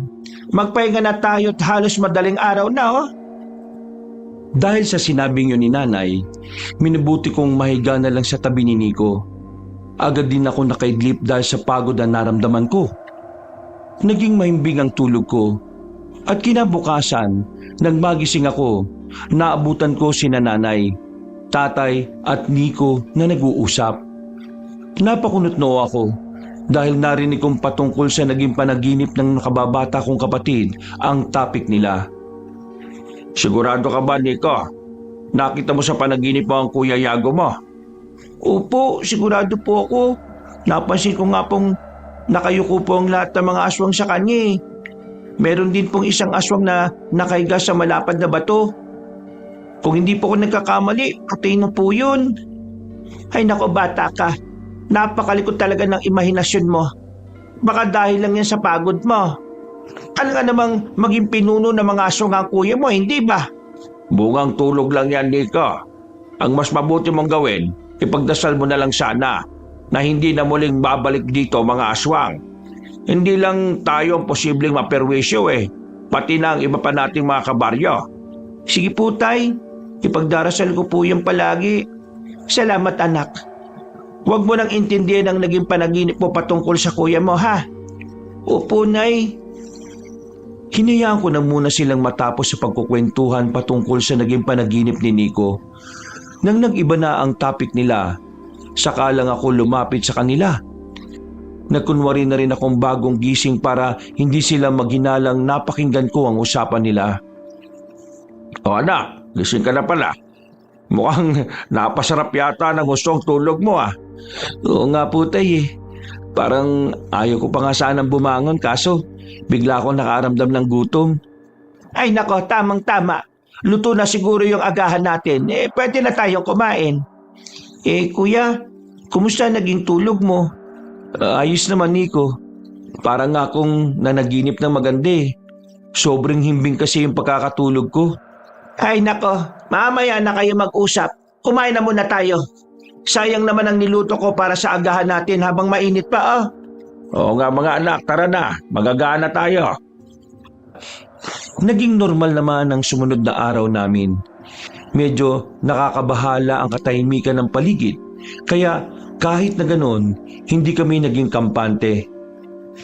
Tuwing gabi, salitan kaming nagbabantay ni tatay sa paligid. Pareho kasi kaming may hinalang susugod sa amin ng mga aswang para manggulo ulit. Naging ganun ang sitwasyon namin sa nakalipas na halos isang buwan. Isang gabi, dahil gising din si Nico, magkasama kaming dalawa sa pagbabantay sa paligid. Naisip kong mas mainam nga yun para hindi ako madaling makaramdam ng antok. Nico, hindi ka ba nakakaramdam ng pagkaalinsangan sa panahon? Hindi po kuya. Medyo nilalamig nga ako Kung tutusin nga, gusto ko nang balutin ang sarili ko ng kumot. Ewan ko ba? Pakiramdam ko sobrang init Parang masarap magbabad sa malamig na tubig. Teka, pupunta muna ako sa balon. Maliligo muna ako. Hindi ko kaya yung alinsangang nararamdaman ko Isama na lang ako kuya. Wag na. Mas mabuti kung dito ka na muna sa bahay. Parehong tulog si nanay at tatay Baka bigla tayong lusubin ng mga aswang dito. Mas delikado kung aatake po sila dito tapos ako lang ang may iwan. Ano naman magagawa ko para labanan sila? Di sumigaw ka lang ng malakas para tawagin ako. Pero mas gusto ko pong sumama na lang sa iyo kuya. Sige na. Baka sugurin ka ng mga aswang. Wala ka magiging alalay. O siya. Sige na nga. Tara na. Mabilis lang naman ako Gusto ko lang talaga mapawi yung nararamdaman kong init. Sige kuya. Teka, kabilugan ng buwan ngayong gabi Hindi na po ako magdadala ng lampara Liwanag naman ng buwan Napatango ko kay Nico at noon din, kumuha na ako ng balde saka lumabas sa bahay. Sumama sa akin si Nico, kaya habang papunta sa balon, patuloy ang aming kwentuhan. Habang papalapit ako sa balon, may naulinigan akong mga ingay sa hindi kalayuan. Naisip kong baka mga pusa o asong naglalampungan lang yon. Kaya hindi ko na pinagtuunan ng pansin. Pagdating ko sa balon, agad kong sinimula ng pagligo. Kuya, tingnan mo po yung braso mo. Unti-unti pong nagkakaroon ng balahibo. Ha? Ano ba nangyayari sa akin? Sandali. Pati yung mukha ko. Tinutubuan din na makapal na balahibo. Oo nga po kuya. Parang nagiging katulad ka ng mga aswang na umarang sa atin dati Ano ba nangyayari sa iyo? Hindi ko alam. Teka, baka mawala rin to kagad kung makakaramdam ako ng lamig. Ipagpapatuloy ko na lang ang pagligo ko. Sige po kuya, bilis. Nico, wala kang pagsasabihan ng nangyaring to sa atin ha. Kailangan na walang ibang makaalam nito. Kung hindi tayo lang, tayong dalawa. Sige po kuya, hindi ko po sasabihin kahit kanino nangyari sa'yo. Isa pa, baka nagkataon lang naman po yan eh. Sana nga Nico, sana nga. Teka, magmatsyag ka sa paligid. Baka may aswang palang nakabang sa atin at bigla na lang umatake. Sige kuya Yago, ako mong bahala. Habang naliligo ako, lumakas ang kabog ng dibdib ko. Hindi ko alam kung bakit nangyari sa akin yun. Pero alam kong nagiging katulad na ako ng mga aswang. Habang nasa ganong sitwasyon ako, pakiramdam ko'y nakalutang ako at wala sa wisyo ang pag-iisip ko. Subalit nang akmang sasakupin na sana ng kakaibang nararamdaman ko, bigla akong nakarinig ng malakas na sigaw. Kuya, narinig mo ba yun? Mukha pong may nangangailangan ng tulong ah. Saan banda kaya yun? O nga Nico, narinig ko ang pagsigaw na yan. Teka, mukhang malapit lang yan sa bahay natin ha. Hindi kayo may nangyari kina nanay? Oo nga po, makakailangan nila ng tulong natin. Umuwi na po tayo kuya. Sige, pero kailangan muna natin makasiguro kung ano talaga nangyari. Malakas ang kutob kong mga aswang ang lumusob sa atin. Baka si na pinunong Emiliano na yun. Makapangyari ng aswang na yun, di ba kuya? Oo Nico, pero meron pang mas makapangyarihan at mas malakas sa kanya. Ang kinikilala nilang Supremo. E di, kung ganon, subukan natin siyang hanapin at kilalanin. Kailangan na maging kaibigan natin yun para matalo natin ang pinuno ng mga aswang. Hindi natin sigurado kung magiging kakampi natin yun eh. Aswang yun eh. Baka sa halip na tulungan tayo, biktimahin pa niya tayo. Sa bagay po kuya, may punto ka rin po. O tama ng pagkukwentuhan. Bumalik na tayo sa bahay at baka may masamang nangyari na kina nanay. Hindi ko na hinintay pa ang naging sagot ng nakababatang kapatid ko sa akin, Kabanong. Tumakbo na ako mabilis at nang malaman kong nakasunod naman siya sa akin, hindi ko na rin siya nilingon pa. Nung medyo malapit na kami sa bahay, pareho kaming natigilan ni Nico nang makarinig kami ng pag-angil na papalapit sa amin. Kuya, parang aswang yung gumagawa ng ingay ah. Yan nga rin ang naisip ko eh. Sige Nico, ihanda mo sarili mo. Kapag may aswang na sumugod sa atin, tumakbo ka, papasok sa bahay natin. Hindi po. Kung lalaban ka kuya, lalaban din po ako. Pero baka kumapano ka eh. Masyado ka pang bata para lumaban sa mga aswang. Baka matalo ka lang at kung ano pa ang gagawin nila sa'yo. Hindi po mangyayari yan kuya. Kung makakaya mong labanan ng mga yan, makakaya ko rin po sila. Pero ako binata na, samantalang ikaw bata pa lang. Wala kang magagawa kung pagtutulungan ka nila. Huwag ka na magmatigas. Sige na Nico, pumasok ka na sa loob ng bahay at siguraduhin mong ligtas ka. Nagawa ko makumbinsi si Nico. Tatakbo na sana siya pauwi sa bahay namin nang biglang may lumundag na 5 aswang sa harapan namin. May narinig din akong yabag, kaya napalingon ako sa bandang likuran namin. Napalunok ako ng laway nang makitang may 3 aswang pa na papalapit sa amin. Habang nakakaramdam ng tensyon, muling nag-init ang katawan ko. Napakuyom ako ng kamay ko sa kasalitang tiningnan ng mga aswang. Kuya, anong gagawin natin? Wala tayong dalang kahit na anong panlaban sa kanila. Huwag ka mataranta. Hindi dapat sila kinatatakutan. Oo, wala tayong mga armas. Pero makakaya ko silang labanan. Po? Kuya? Lalabanan ko sila ng mano-mano. Nararamdaman kong nag-ibayo na ng lakas at liksi ko eh. Gagamitin ko na lang ang pagkakataong ito para matalo sila. Lalaban din po ako sa kanila kuya. Tutulungan kita. Wag na. Sundin mo na lang yung nauna kong sinabi. Umuwi ka sa bahay at alamin mo kung ano ang nangyayari. Sumigaw ka kagad kung nalalagay sa alanganin si nanay at tatay ha. Kung yan ang gusto mo kuya, sige po. Pero mag-iingat ka ha. Mga aswang sila eh. Oo, ako nang bahala. Sige na Nico, tumakbo ka na, bilis. Inanaw ko ang nakababata kong kapatid habang tumatakbo. Hahabulin pa sana siya ng mga aswang pero sinita ko sila. Sinugod nila ako kaya nakipaglaban ako sa kanila. Kalaunan, isa-isa kong napapabagsak ang mga aswang. Napaangil naman ang natitirang aswang at agad ding sumugod sa akin. Nilabanan ko rin sila. At sa kabutiang palad, nagawa ko silang matalo. Walang ano-ano, nakarinig ako ng sigaw na nagmumula sa bahay. Nabahala ako, kaya nagpasya na akong umuwi. Napalunok na lang ako ng laway ko nang makitang nadakip ng ilang aswang sina nanay, tatay at Nico. Nagkita rin tayo pagkatapos sa matagal na panahon. Kahit saan kayo magtago, Waldo, masusundan ko kayo. Tinuluyan na sana kita noon pa. Bakit mo ginugulo ang tahimik na buhay namin? Hindi na ako manunugis ng mga kauri ninyo Hindi ka nga manunugis sa mga kauri namin.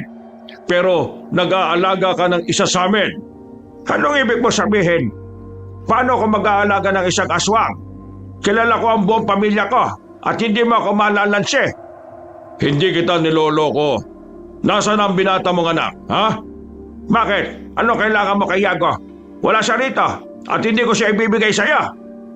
Hindi ba't siya ang batang iniligtas mo dati nung kasagsagan ng gulo sa pagitan ninyong mga manunugis at naming mga aswang? Tama ka. Eh ano naman ngayon? Wala ka na ron. Huwag mong sabihin na pati siya pag-iinteresan mo pa. Talagang pag-iinteresan ko siya. At bakit naman? Wala siyang kasalanan sa'yo. Wala siyang kasalanan. Pero siya ang hadlang sa pagiging supremo ko. Kapag wala siya, ako na ang kikilalaning supremo ng mga aswang. At bakit mo naman nasabi yan? Dahil siya ang kaisa-isang anak ng supremo. Pinatay ko ang ama niya bago pa man kayo lumusob sa aming kuta. Pero ang hayop na anak Leto, itinakas pa niya ang anak ng supremo, ang anak-anakan mo.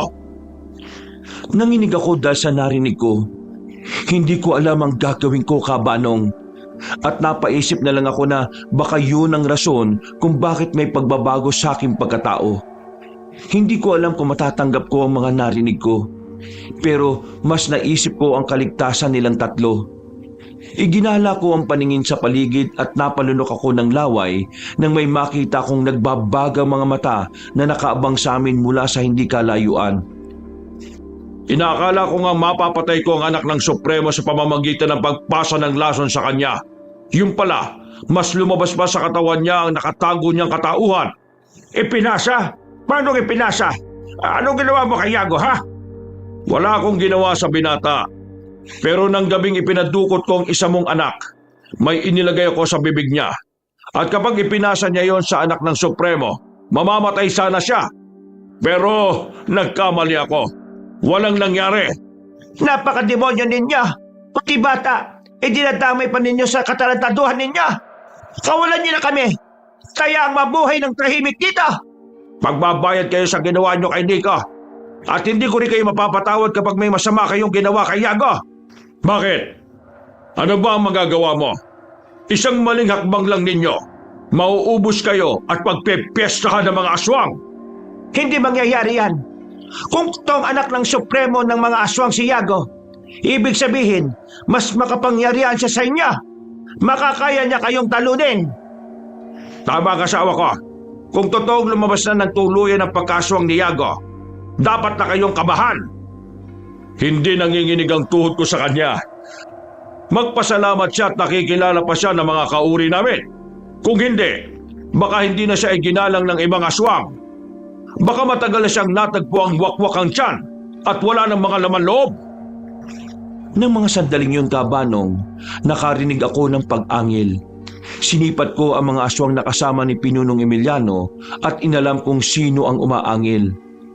Napakunotno pa ako nang hindi ko nalaman kung sino ang umaangil. Igagala ko na sana ang paningin ko sa ibang dako, pero muli kong narinig yon at napagtanto ko kung sino ang gumagawa nun. Si Nico. Nico, ano nangyayari sa iyo, anak? Bakit ka umaangil? Paano? Itay, hindi ko po maintindihan ang sarili ko. Parang hindi ko po makontrol. Gusto kung ano man yan, anak, pigilan mo. Huwag mong hayaan na manalo ang halimaw na nasa loob mo. Napakahayop mo, Emiliano. Pakawalan mo ko. Maglaban tayong dalawa. Tapusin natin kung anong nasimulan natin dati. Saka na. Sa ngayon, kailangan ko munang patayin ang anak ng Supremo. Sabihin niyo sa akin kung nasaan siya. Nasa rito. Umalis siya nang malaman niyang nandito kayo. Hindi ako naniniwala sa iyo, Waldo.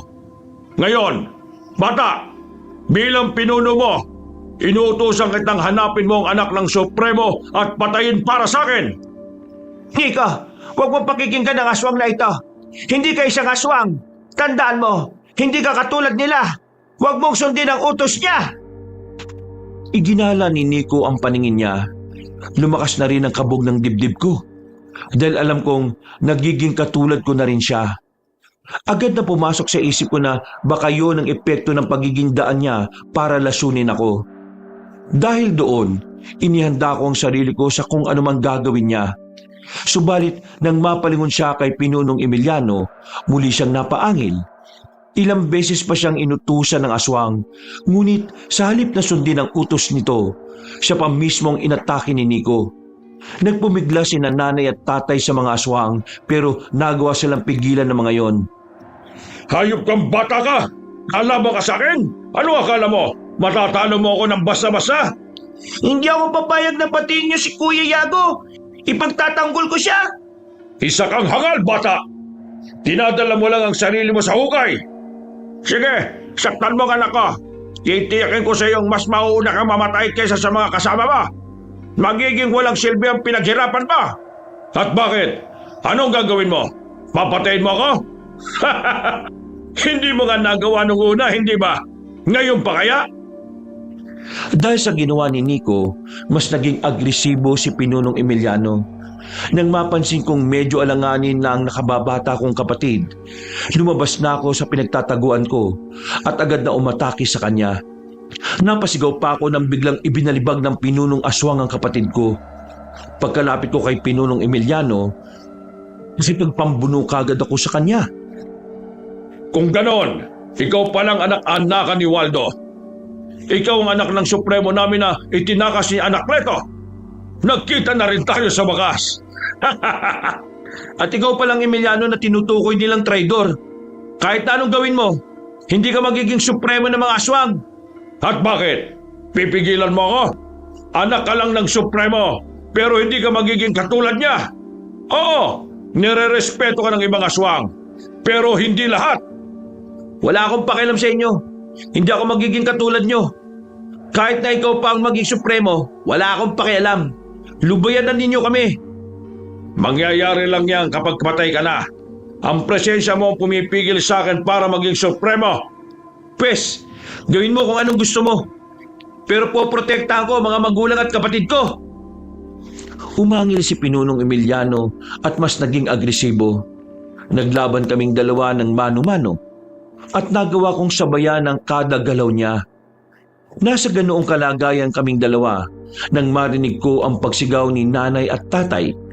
Saglit kong ibinaling ang pansin ko sa kanila at nakita kong nakawala na sila sa mga aswang. Inatake sila ng mga yon, kaya nanlaban sila nanay. Mauubos kayong lahat sa gabing ito. Isang gabi ng pag-atake, pero doble ang pagiganting gagawin ko. Mangyayari lang yan kapag matatalo mo ako. Pero sa lagay natin ito, nakikita ko mukhang nahihirapan ka. Diyan ka nagkakamali. Marami pang mga aswang na nakapwesto sa paligid. At isang utos ko lang sa kanila. Aatake sila sa inyo na parang mga buitre. Ikaw yata nagkakamali, Pinunong Emiliano. Tingnan mo mga kasamaan mo, oh. Isa-isa nang nalalagas. Ha? Anong nangyayari? Sino ang... Hindi. Si Anak Leto, ang walang yang albularyong aswang. Napangisi na lang ako nang makita kong nakikipaglaban ng ibang mga kasama ni Pinunong Emiliano sa aswang na kumausap sa amin. Dahil napansin kong parang nawala sa focus niya ang Pinunong Aswang, buong lakas ko siyang itinulak. Papangon pa sana siya, pero bago pa man niya magawa yon, nilundagan na siya ni Nico. Habang nakatingin sa nakababata kong kapatid, nakaramdam ako ng pagkabahala. Minabuti kong tulungan siya at nilabanan namin pareho si Pinunong Emiliano. Kahit buong pamilya pa kayo magtulong-tulong, hindi niyo ako makakaya. Diyan ka nagkakamali. Kahit ako lang, makakaya kitang talunin eh. Pinuno ka lang. At kagaya ng sabi mo, anak ako ng Supremo. At bakit? Meron ka na bang napatunayan, binata? Kailangan pa ba yun? Sige kuya, gusto niya ng patunay na malakas ka eh. Hayaan na lang kitang labanan siya. Alam ko naman na makakaya mo siyang talunin. Kung yan ang gusto ninyo, sige, mas mabuti pa nga. Pero kapag natapos na kita, sisiguraduhin kong walang matitirang buhay sa inyo. Nanginig ang mga kalamnan ko dahil sa sinabi ni Pinunong Emiliano. Alam kong seryoso siya sa sinabi niya, kaya nakiramdam ako sa susunod niyang gagawin. Bagyang umatras si Nico para magagawa kong labanan ng mag-isa ang Pinunong Aswang. Napangisi pa siya sa akin, at nang makita kong gumalaw siya, agad ko siyang sinugod. Nakipagbuno kami sa isa't isa, at kahit na alam kong mas maabilidad siya, sumabay na lang ako sa galaw ng kanyang katawan. Ano? Hanggang dyan na lang ba ang kaya mo? Kailan mo ipapakita sa akin ang buong lakas mo? Kapag nasa panganib na mga mahal mo sa buhay? Hindi ko kailangan ipakita ang buong lakas ko. Tingnan mo ang sarili mo. Kahit na sinasabayan ko lang ang kilos mo para kontrolin ka, mukhang nahihirapan ka na eh. Pwe! Kung nakita mo lang sana kung paano ko pinatay ang totoo mong tatay, siguradong magkakaroon ka ng determinasyon na bigyan ako ng magandang laban. Hindi ko na kailangan makita ang pangyayaring yun. Kahit na siya pa ang ama ko, alam kong mas mahal pa rin ako ng kinalakihan ko mga magulang. Isa pa, hindi ako katulad ninyo. Kahit na baliktarin man natin ang mundo, isa ka sa amin. Nabuhay ka bilang aswang at mamamatay ka ring aswang. Dahil sa galit, hindi ko napigilan ang sarili kong umangil kabanong. Mas naging agresibo na rin ako. At nandilat ang mga mata ni Pinunong Emiliano dahil sa gulat. Maging ako'y namanghari nang magawa ko siyang ibalibag. Tumilapon siya at agad napatayo. Alam ko na nagalit siya ng gusto dahil sa ginawa ko. Kaya naganda ako sa muli niyang pag-atake sa akin. Subalit sa hindi ko inaasahan, ibinaling niya ang pansin niya kay Nico. Sumugod si Pinunong Emiliano sa nakababata kong kapatid. Ngunit bago pa man siya makalapit kay Nico, nilundagan siya ni Anakleto. Sumusobra ka na, Emiliano. Pati bata, papatulan mo na para lang makuha ang pagkasuprema mo. Lahat gagawin ko para akong igagalang ng lahat ng mga aswang. Kahit na ang buhay ng mga inosente, handa kong ibuwis. Talagang ang napakamakasarili ka. Hindi ka nararapat na tawaging supremo. Kung may papalit man sa pwesto ng dating supremo, walang iba kundi ang anak niya. Walang kapasidad ang batang yan para pamunuan tayong lahat. Ni hindi niya nga tanggap ang totoo niyang pagkatao. Hindi mo siya mapipilit. Ang alam niya, lahat ng mga aswang katulad mo, mga walang awa, puro kahayukan sa sariwang karne ng tao. Hindi mo ako masisisi kung bakit mabagsik ako at mas pinili kong kumain ng karne ng tao. Diyan ako kumukuha ng lakas ko. Nagpatuloy ang pakikipaglaban ni Anakleto kay Pinunong Emiliano. Walang ano-ano, napaungol siya. At nang sipatin kong mabuti, nakita kong sinusubukan ng Pinunong Aswang na dukutin ang laman loob niya. Nabahala ko para sa albularyong aswang, kaya sumugod na rin ako kay Pinunong Emiliano saka pinigilan siya. Umatake rin sa kanya si Nico, kaya kinuyog namin ang nasabing aswang. Tingnan na lang natin kung ano magagawa mo. Ubus na ang mga tauhan mo at mag-isa ka na lang. Gaya nga ng sabi ko, kahit ilan pa kayo, magagawa ko kayong labanan. Sige ka Anakleto, kung talagang kaya niya tayong labanan, labanan natin siya ng sabay. Kailangan mawala ng salot na katulad niya rito. Tama ka, Yago. Sige na, tapusin na natin ang labang ito para wala na maging sakit ng ulo ng mga tao. Nakakatawa kayo. Mga mahihina. Gusto talaga ninyo ng seryosong laban? Pwes, magbibigyan ko kayo. Napaangil ang Pinunong Aswang habang patuloy namin siyang pinagtutulungang labanan. Nakita kong may pagbabago sa kanyang anyo. Mas naging matipuno ang katawan niya at mas nagbaga ang kanyang mga mata. Napansin ko ring nag-ibayo ang lakas niya. Pero nahirapan siya sa aming tatlo. Nasa kalagitnaan kami ng pakikipaglaban nang tinawag ako ni tatay. Napalingon ako sa kanya at nang pinapakuha niya sa akin ang hawak niyang itak, tumakbo na ako para lumapit sa kanya. Etong gamitin mo. Tagay mo siya sa likuran at itarak mo na rin sa puso niya.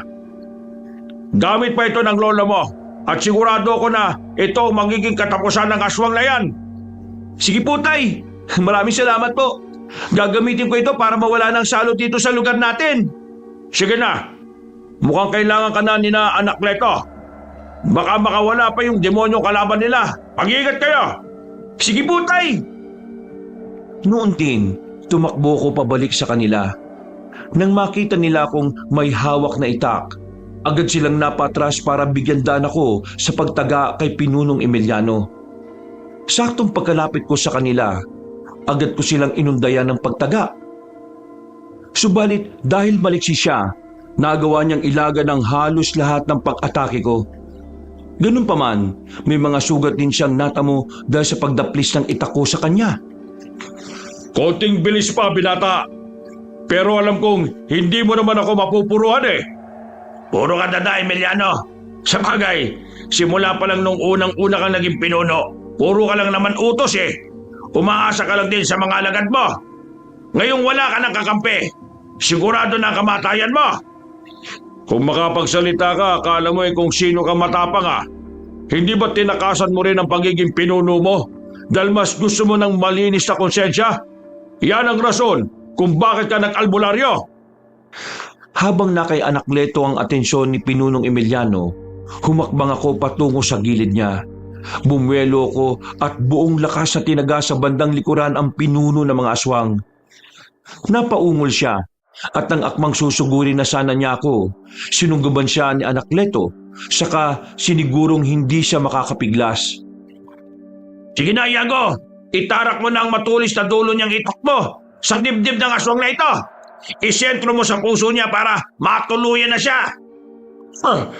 Pakawalan mo ako, Anakleto. Lumabang kayo ng patas. Lumalaban kami ng patas. At kahit na hindi patas sa pakikipaglaban namin sa iyo, wala kaming pakialam doon. Ang gusto lang namin, mapas lang kayo mga salot. Hala, Iago! Itarak mo na ang itak mo sa dibdib niya. Sige po, Ka-Anakleto. Gagawin ko na po yan. Teka anak, ako nang papatay sa kanya. Kapalpakan ko dati ang naging rason kung bakit nabuhay pa siya. At ngayon, hindi ko na siya bibigyan pa ng pagkakataon. Mas nagpumigla si Pinunong Emiliano. Napatawa pa siya habang nakatitig ng mabalasik kay Tatay Waldo. Noon din, kinuha niyang itak mula sa akin at bago pa man makapagsalita ulit ang pinunong aswang, buong lakas niyang itinarak ang itak sa dibdib niya. Binitiwan siya ni Ka-Anakleto. Nang bumagsak na si Pinunong Emiliano, dinilitan pa siya sa leeg ng albularyong aswang. Ngayon, wala na tayong magiging problema. Patay na si Emiliano. Hindi na rin niya kayo magugulo pa. Maraming salamat, Anakleto. Kahit pa na makakaya namin labanan ng pinunong aswang na yan, hindi na kami nahirapan dahil sa pagdating mo. Walang anuman, Waldo. Anong plano niyo ngayon? Ngayong alam na ni Iago ang totoo niyang pagkatao. Baka kung mas gusto niyang maging supremo rin. Alam kong hindi papayag si Iago riyan. Hindi ba, anak? Tama po kayo, Tay. Unang-una po, hindi ko namang ginustong maging ganito. Kung papipiliin ako, mas gusto kong ipanganak talaga sa nanay ko. Pero nagpapasalamat pa rin ako dahil sa pagliligtas niyo sa akin. Kung hindi niyo ako nakuha, baka pinatay na ako noon pa ni Pinunong Emiliano. Alam mo, Iago, magkaibigang matalik kami ng totoo mong tatay. Kung kaya ko nga lang sana silang ipagtanggol ng nanay mo, ginawa ko na sana. Kaso, sobrang dami ng mga kalaban noon. Tama si Anakleto, anak.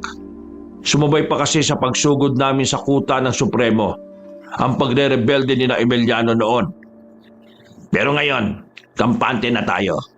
Wala na si Pinunong Emiliano, pati na ang mga alagad niya. Teka, si Nico nga pala at Estela, nasaan? Nandito kami ni Nico. Waldo, huwag kayo mag-alala. Teka, anong plano ninyo? Ikaw, Iago, gusto mo ba na manatili kang ganyan? Habang isa kang aswang na iginagalang ka ng ibang nating kauri, rerespetuhin ka nila bilang supremo nila. Nako, ayaw ko po, Ka-Anakleto. Ayaw ko pong maging isang aswang. May gamot po ba para bumalik ako sa normal? Ako din po, ayaw ko maging ganito. Pasensya ka na po, Kuya Iago ha. Ako ang naging dahilan kung bakit ka nagkaganyan. Wala kang kasalanan, Nico. Hindi mo ginusto ang nangyari. Saka naging biktima ka rin lang ni Pinunong Emiliano. Mang Tatay Waldo ninyo, hindi nyo kagustuhan ang nangyayari. Teka, may pag-asa pa bang magamot sila, kaanak Leto? Hindi ako sigurado pero si Nico, malaki ang tsansa natin na magagamot pa siya. Wala sa dugo niya ang pagiging aswang eh. Ako naman po, magagamot pa po ba ako? Magiging normal pa po ba ako, kaanak Leto? Hindi ko may papangako, Yago. Nasa dugo mo na ang pagiging aswang.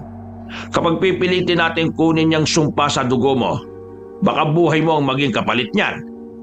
Pero gusto ko pong maging karaniwang tao lang, kaanak Leto. Bumuntong hininga si kaanak Leto dahil sa huling sinabi ko. Napatitig sa akin ang nanay at tatay. Saka napatingala sa langit. Dahil naging kalmado na ako, nawala na ang mga balahibo sa braso at mukha ko. Maging si Nico ay naging normal na rin. Kalaunan, sinabihan niya akong gusto niya rin akong tulungan dahil kaibigan niya ang totoong ama ko. Sinabihan niya akong pumunta sa kanilang bahay sa susunod na linggo dahil Semana Santa na. Sa mga panahong yan, bumababa ang isang kaibigan kong ermitanyo. Magpapatulong tayo sa kanya.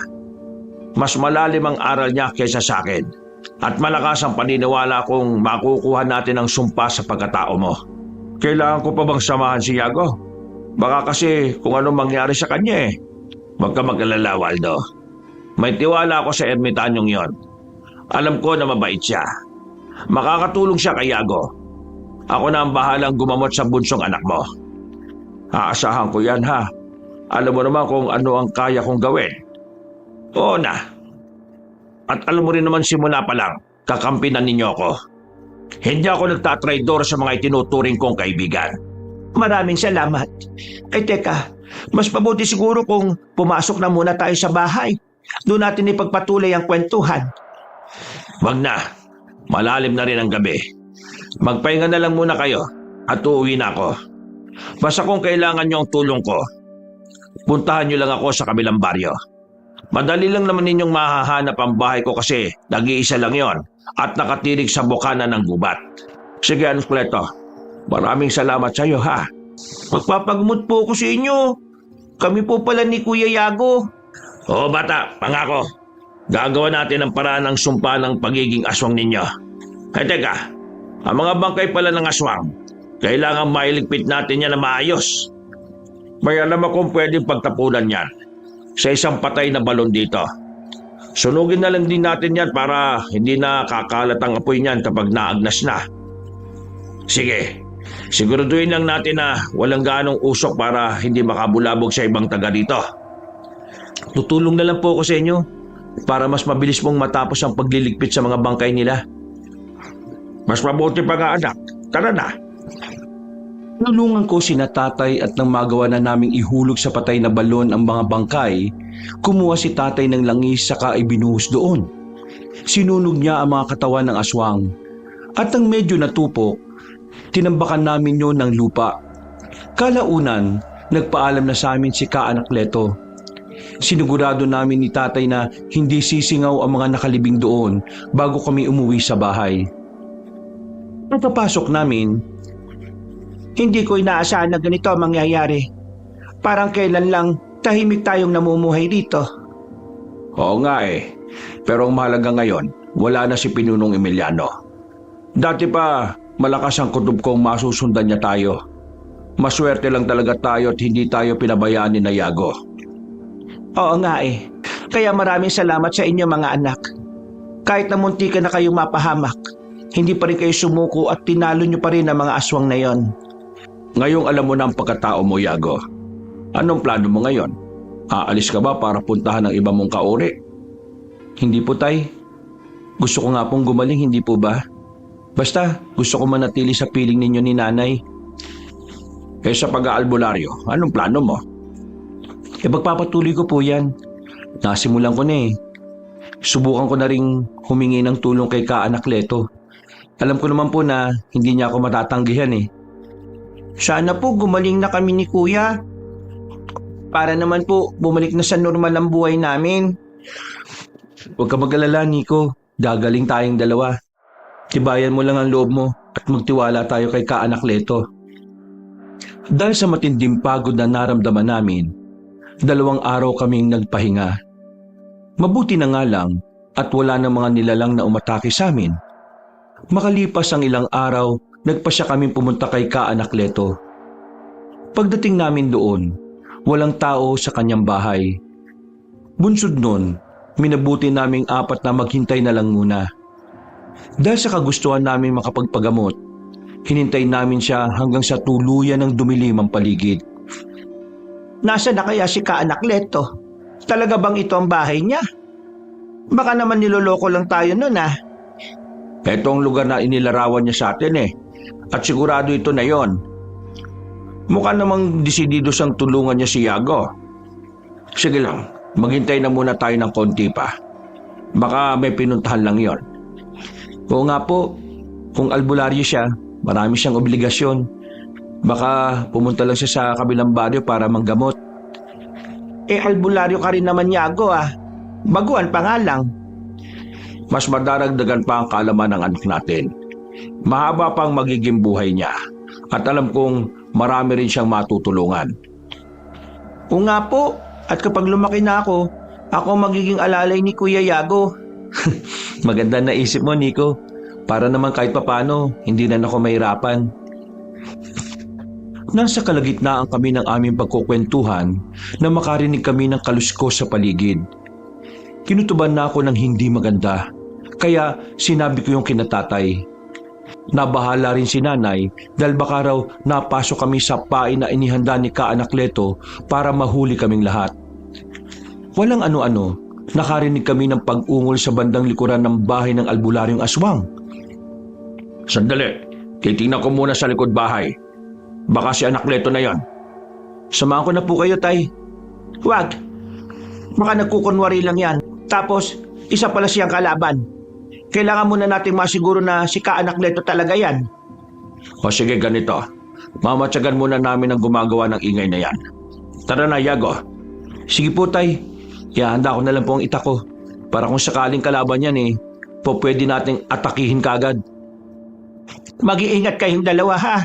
Huwag kayong padalos-dalos sa mga kilos ninyo. Baka hindi lang iisa ang nandyan. Oo na, Estela. Huwag ka mag-alala. Alam namin kung ano ang gagawin. Maingat kaming naglakad ni tatay hanggang sa makarating kami sa likod bahay ni Kaanakleto. Nang naroon na kami, may naaninag akong hubog ng tao sa hindi kalayuan. Nakahandusay siya sa lupa, kaya hindi na muna kami gumalaw ni tatay.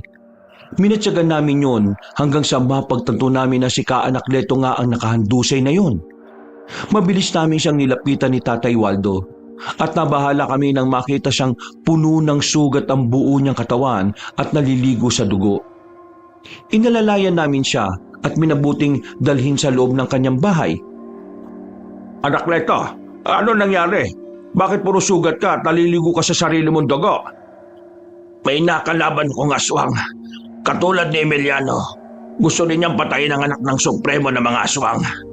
Ay ano naman ang ginawa mo sa kanya? Ilabanan ko siya at sa kabutiang palad. Nagawa ko siyang matalo. Munti ka na nga niya ako mapatay eh. Mabuti na lang talaga. Naisahan ko siya. Nagawa kong dukutin ang atay niya. Teka, sino bang aswang na sinasabi mo, Kaanakleto? Ang kaibigan kong ermitanyo. Hindi ko nga alam eh. Maayos naman ang naging pag-uusap namin. Pero sa bandang huli, nagbago siya at hindi na niya ako nakilala. Teka, ibig sabihin, hindi ka nakakuha ng gamot sa kanya? Hindi na rin niya matutulungan ang mga anak ko? Diyan kayo nagkakamali. Nakakuha ko ng likido nakakagamot daw sa anumang uri ng sumpa.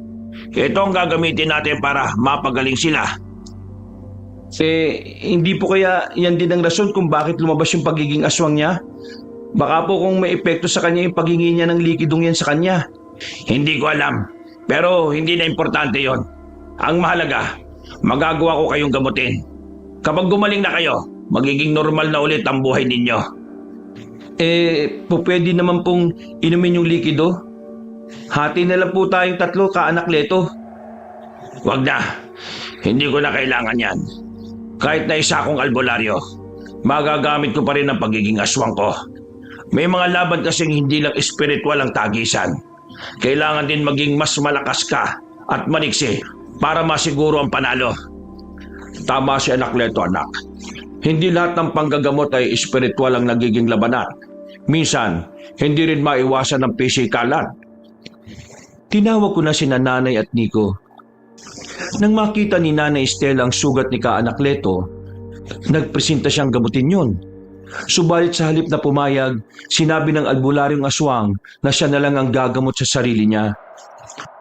Sinabi rin niyang bukas na lang niya kami sisimulang gamutin at kinailangan niya munang magpahinga. Kung ganon, uuwi na lang muna kami, Anakleto. Oo nga, Anakleto. Kailangan makapagpahinga ka na maayos. Marami ang natamo mong sugat at ang ilan sa mga yan malalalim pa. Mas makabubuti sa inyo kung dito na kayo matulog. Bukas, pagkagising natin, sisimulan kaagad natin gamutin ang bunsong anak ninyo. Mas madali kasi siyang gamutin.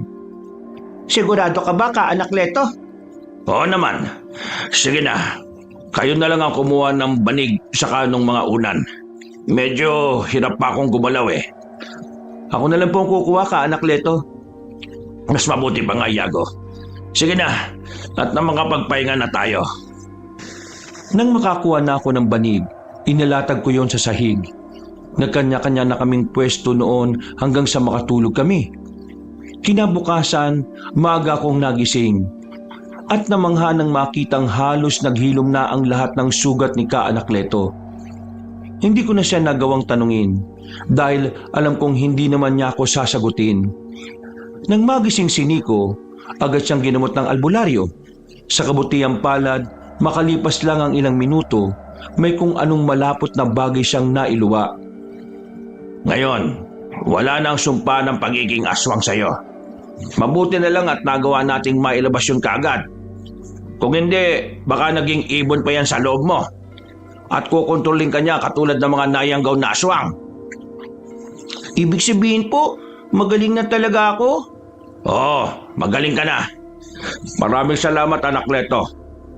Hindi lang ako ang natulungan mo, pati na rin ang mga anak ko. Paano po si Kuya? Ganon din po ba ang proseso sa kanya? Nagmula siya sa lahi ng mga aswang. At kailangan natin ng mas mataas na uri ng ritual. Bigyan niyo ako ng 3 araw at tuluyan na rin siyang gagaling. Maraming salamat, Anakleto. Hindi namin alam kung ano ang gagawin namin kung wala ka. Baka nga kung tuluyan na silang ilamunin ng pagiging aswang eh. Nakahanda akong tumulong sa inyo sa anumang oras. Matalik kong kaibigan ng totoong tatay ni Iago. Hindi ko pababayaan ang anak ng kaibigan ko. Nag-usap pa kami at nagkasundong may iwan muna ako sa bahay ni Anakleto. Habang naroon ako, tinuruan na rin ako ng albularyong aswang ng mga bagay na hindi ko pa alam sa panggagamot. Kada tapit hapon, gumagawa siya ng ritual para gumaling ako. Sa kabutihang palad, bago pa man matapos ang linggo, tuluyan nang nawala ang sumpa ng pagiging aswang sa dugo ko. Maraming salamat po, Anakleto. Utang ko sa inyong paggaling ko. Walang anuman yon, Iago. Gagawin ko ang lahat para sa isang kaibigan. Siguro kung buhay pa ang totoong ama mo, alam kong tututol siya sa ginawa ko. Pero kagustuhan mo yan eh. At alam kong diyan ka magiging panatag. Maraming salamat po sa pangunawa. Talaga nga pong tunay kang kaibigan ng supremo ng mga aswang. Kung alam mo lang kung gaano katibay ang pinagsamahan namin, hindi lang ako talaga sumama sa kanila dahil tinuon ko ang buong pansin ko sa panggagamot. Isa pa pala, gusto ko maging sikreto na lang ang pagiging aswang ko, ha? Opo, makakaasa po kayo, Anakleto. Wala po kaming ibang pagsasabihan. Reputasyon po ninyo bilang manggagamot ang nakasalalay. Hindi namin yan sisirain. Sige, aasahan ko yan. O sige na, Iago, pwede ka na umuwi. Ngayong hindi ka na aswang, huwag kang magtaka kung hindi nayuyuko sa yung iba kong kauri, ha? Opo, hindi nga ako sanay na parang nire-respeto nila eh. Ayaw ko rin naman pong maging ganito simula pa nung una. O sige na, bumalik ka na lang dito kapag gusto mo pang matuto ng karagdagang aral. Nakahanda akong ituro sa iyo ang lahat ng mga nalalaman ko. May potensyal kang maging isang malakas na albularyo. At gusto kong huwag mong sayangin yon. Huwag po kayo mag-alala, Ka-Anakleto. Gagamitin ko po ang kakayahan ko para tumulong sa ibang tao. Mabuti naman kung ganon. Nagpaalam na ako kay Ka-Anakleto para makauwi na sa bahay namin. Pagdating ko roon, naabutan ko sina nanay at tatay na nasa labas ng bahay. Nagulat pa sila nang makita ko at agad nila akong kinumusta. Isinalaysay ko naman sa kanila ang buong nangyari. At ganoon na lang din ang pagpapasalamat nila kay Ka-Anakleto. Mabuti na lang talaga at mahusay ang albularyong yon. Nagawa niya kayong gamutin ni Nico nang walang kahirap-hirap. Oo nga, kahit na munti ka nang malagay sa peligro ang buhay niya hindi pa rin yun naging alintana sa kanya. Oo nga ho, kaya nung alokin niya ako na maging mag-aral niya, hindi na po ako tumanggip Alam ko po na marami akong matututunan sa kanya. Ay mabuti naman kung ganon, anak. Basta, huwag ka lang papayag na maging aswang ulit, ha? Baka sa susunod, pati ang mutya niya ipapasa niya sa iyo. Ano ka ba naman, Waldo? Alam na ni Yago kung anong tama at mali. Hindi siya tatanggap ng mutya sa isang aswang. Oo nga po. At saka, hindi ko naman po kailangan maging aswang para lang maging malakas at maliksi. Kontento na ako sa karunungan ko bilang isang albularyo. Mabuti naman kung ganon, anak. Basta, palagi mong tatandaan, huwag kang maghahangad ng labis na kapangyarihan. Pag-aralan mo lang ang mga bagay na alam mong magagamit mo. Huwag kang magpapadaig sa tukso ng kadiliman. Tukso po ng kadiliman? Ano pong ibig niyong sabihin, Tay? Ang ibig ko sabihin, mga aral na mula sa kaliwa, mga pambabarang, pangungulam, at marami pang iba. Marami kasi dyan na gumagawa ng itim na mahika para lang sa pera. Huwag po kayo mag-alala, Tay. Hindi po ako ganon. Alam ko po kung ano ang totoong misyon ko, ang tumulong sa kapwa. Napangiti na lang sa akin si Tatay Kabanong. Nagpatuloy ang pagkukwentuhan namin habang sa tuluyan ng dumilim ang paligid. Dahil nakapagluto na rin si Nanay ng magiging hapunan namin, nagpasya na kaming apat na kumain na lamang para makapagpahinga. Nung gabing yon, panatag akong nahiga sa tabi ni Nico. Alam ko na hindi na mangyayari ulit ang naging karanasan namin. Alam ko rin na hindi na rin ako hahabulin ng iba pang mga nilalang dahil nalinis na ang pagkatao ko mula sa sumpa ng pagiging aswang. Kinabukasan, Anak, tulungan niyo ako. Papalitan natin ang lumang bakod natin ng mas mataas. Kailangan hindi tayo madaling mapasok ng mga aswang sige po, Tay, mas mabuti pa nga. Sira-sira na rin po kasi yung bakod natin May aswang pa bang susugod sa atin? Mukhang wala na rin naman pala tandaan na may umaaligid sa bahay natin, ha? Hindi katulad dati na kapag sumasapit ang dilim, may kung ano-anong ibon ng paruot pa rito. Kailangan pa rin natin makasiguro, Estela.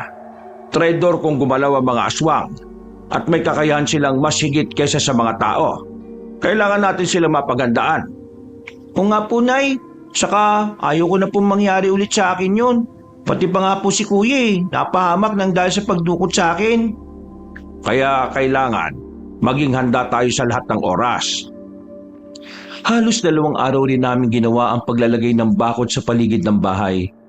Nang matapos na kami, mas naging panatag kami na hindi na kami mapapasok pa ng mga aswang. Isang gabi, nasa kahimbingan na ako ng pagtulog nang may marinig akong boses sa labas ng bahay. Napaisip ako kung sino yun. Pero nang maalala ko si Ka-Anakleto, agad akong lumabas para puntahan siya. Oh, Ka-Anakleto, ano po bang kailangan niyo at naparito kayo? Nandito ako para ibigay sa iyo ang lahat ng mga libreta ko. Alam kong makakatulong ito sa iyo at sa pagiging albularyo mo. Maraming salamat po. Pero paano naman po kayo? Anong gagamitin niyo? Napagdesisyonan kong tumigil na sa panggagamot. Pero kung gusto mong matuto mula sa akin, bukas pa naman ang tahanan ko. Medyo hirap na kasi ako manggamot at mas mabilis na akong nangihina Ganun po ba? Sige po, salamat po sa mga libretang to. Basta po, pupunta ako sa bahay ninyo para magpaturo. Sige lang, hihintayin kita, Yago. May mga aral pa kasi akong wala sa mga libretang yan. Yun ang mga gusto kong ibahagi sa iyo. Sige po, maraming salamat talaga. Nang makalis na si Ka Anakleto, nakaramdam ako ng kakaiba sa kanya. Parang nangihina nga siya at maging ang paglalakad niya ay medyo bumagal. Nang nawala na siya sa paningin ko, bumalik ako sa loob ng bahay na dala ang mga libretang ibinigay niya. Hindi ko na nagawa pang buklatin yon at dahil sa antok, muli akong nakatulog. Kinabukasan, ikinuwento ko ang nangyari kina tatay at pinagsabihan akong itago ng mabuti ang mga libreto. Makalipas ang ilang araw, naisipan namin ni Nico na pumunta sa bahay ng albularyong aswang. Pagdating namin doon, Mukhang wala pong tao dito sa bahay ni Ka Anakleto ah. oo nga, saan kaya siya nagpunta? Ang sabi niya sa akin, hihintayin niya ako dito eh. Baka naman po may ibang lugar na pinuntahan kuya. Baka importante yun. Baka nga. O sige lang, sa susunod na araw na lang tayo uli bumalik. Baka nandito na siya sa makalawa. Sige po, mas mabuti pa nga kuya. Sayang naman ang oras kung hihintayin natin siya ng buong maghapon dito. Isang gabi, bumisita siya sa amin at may kasama siyang isang batang babae. Nalaman naming apo pala niya yun. At ang batang yun ang rason kung bakit mas pinili niyang iwan ang pagiging albularyo sa kapagiging aswang. Ikinuwento rin niya kung paano niya napigilan ng sarili na kumain ng sariwang karne ng tao at ibaling ang atensyon niya sa mga hayop. Nalaman kong yun ang rason ng panghihina niya.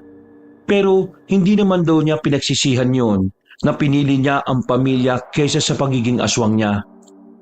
Napangiti pa siya dahil doon. Napangiti pa siya dahil ayon sa kanya, magkatulad kami ng naging desisyon sa buhay. Mga kabangers, mga kayanggaw, si Kabanong po. Maraming salamat po ulit sa inyong pagsubaybay dito sa magandang kwento po natin. Kung nagustuhan niyo po, huwag niyo pong kalimutang mag-subscribe kung hindi pa kayo nakaka-subscribe. Pindutin niyo na rin po ang like button para makatulong naman po sa ating channel. Kung medyo nabitin po kayo, dalawin nyo rin po yung ating dalawa pang channel, ang Pamela Clamil na channel kung saan nagnanarate po ako bilang si Lolo Pael at ako rin po bilang Kabanong.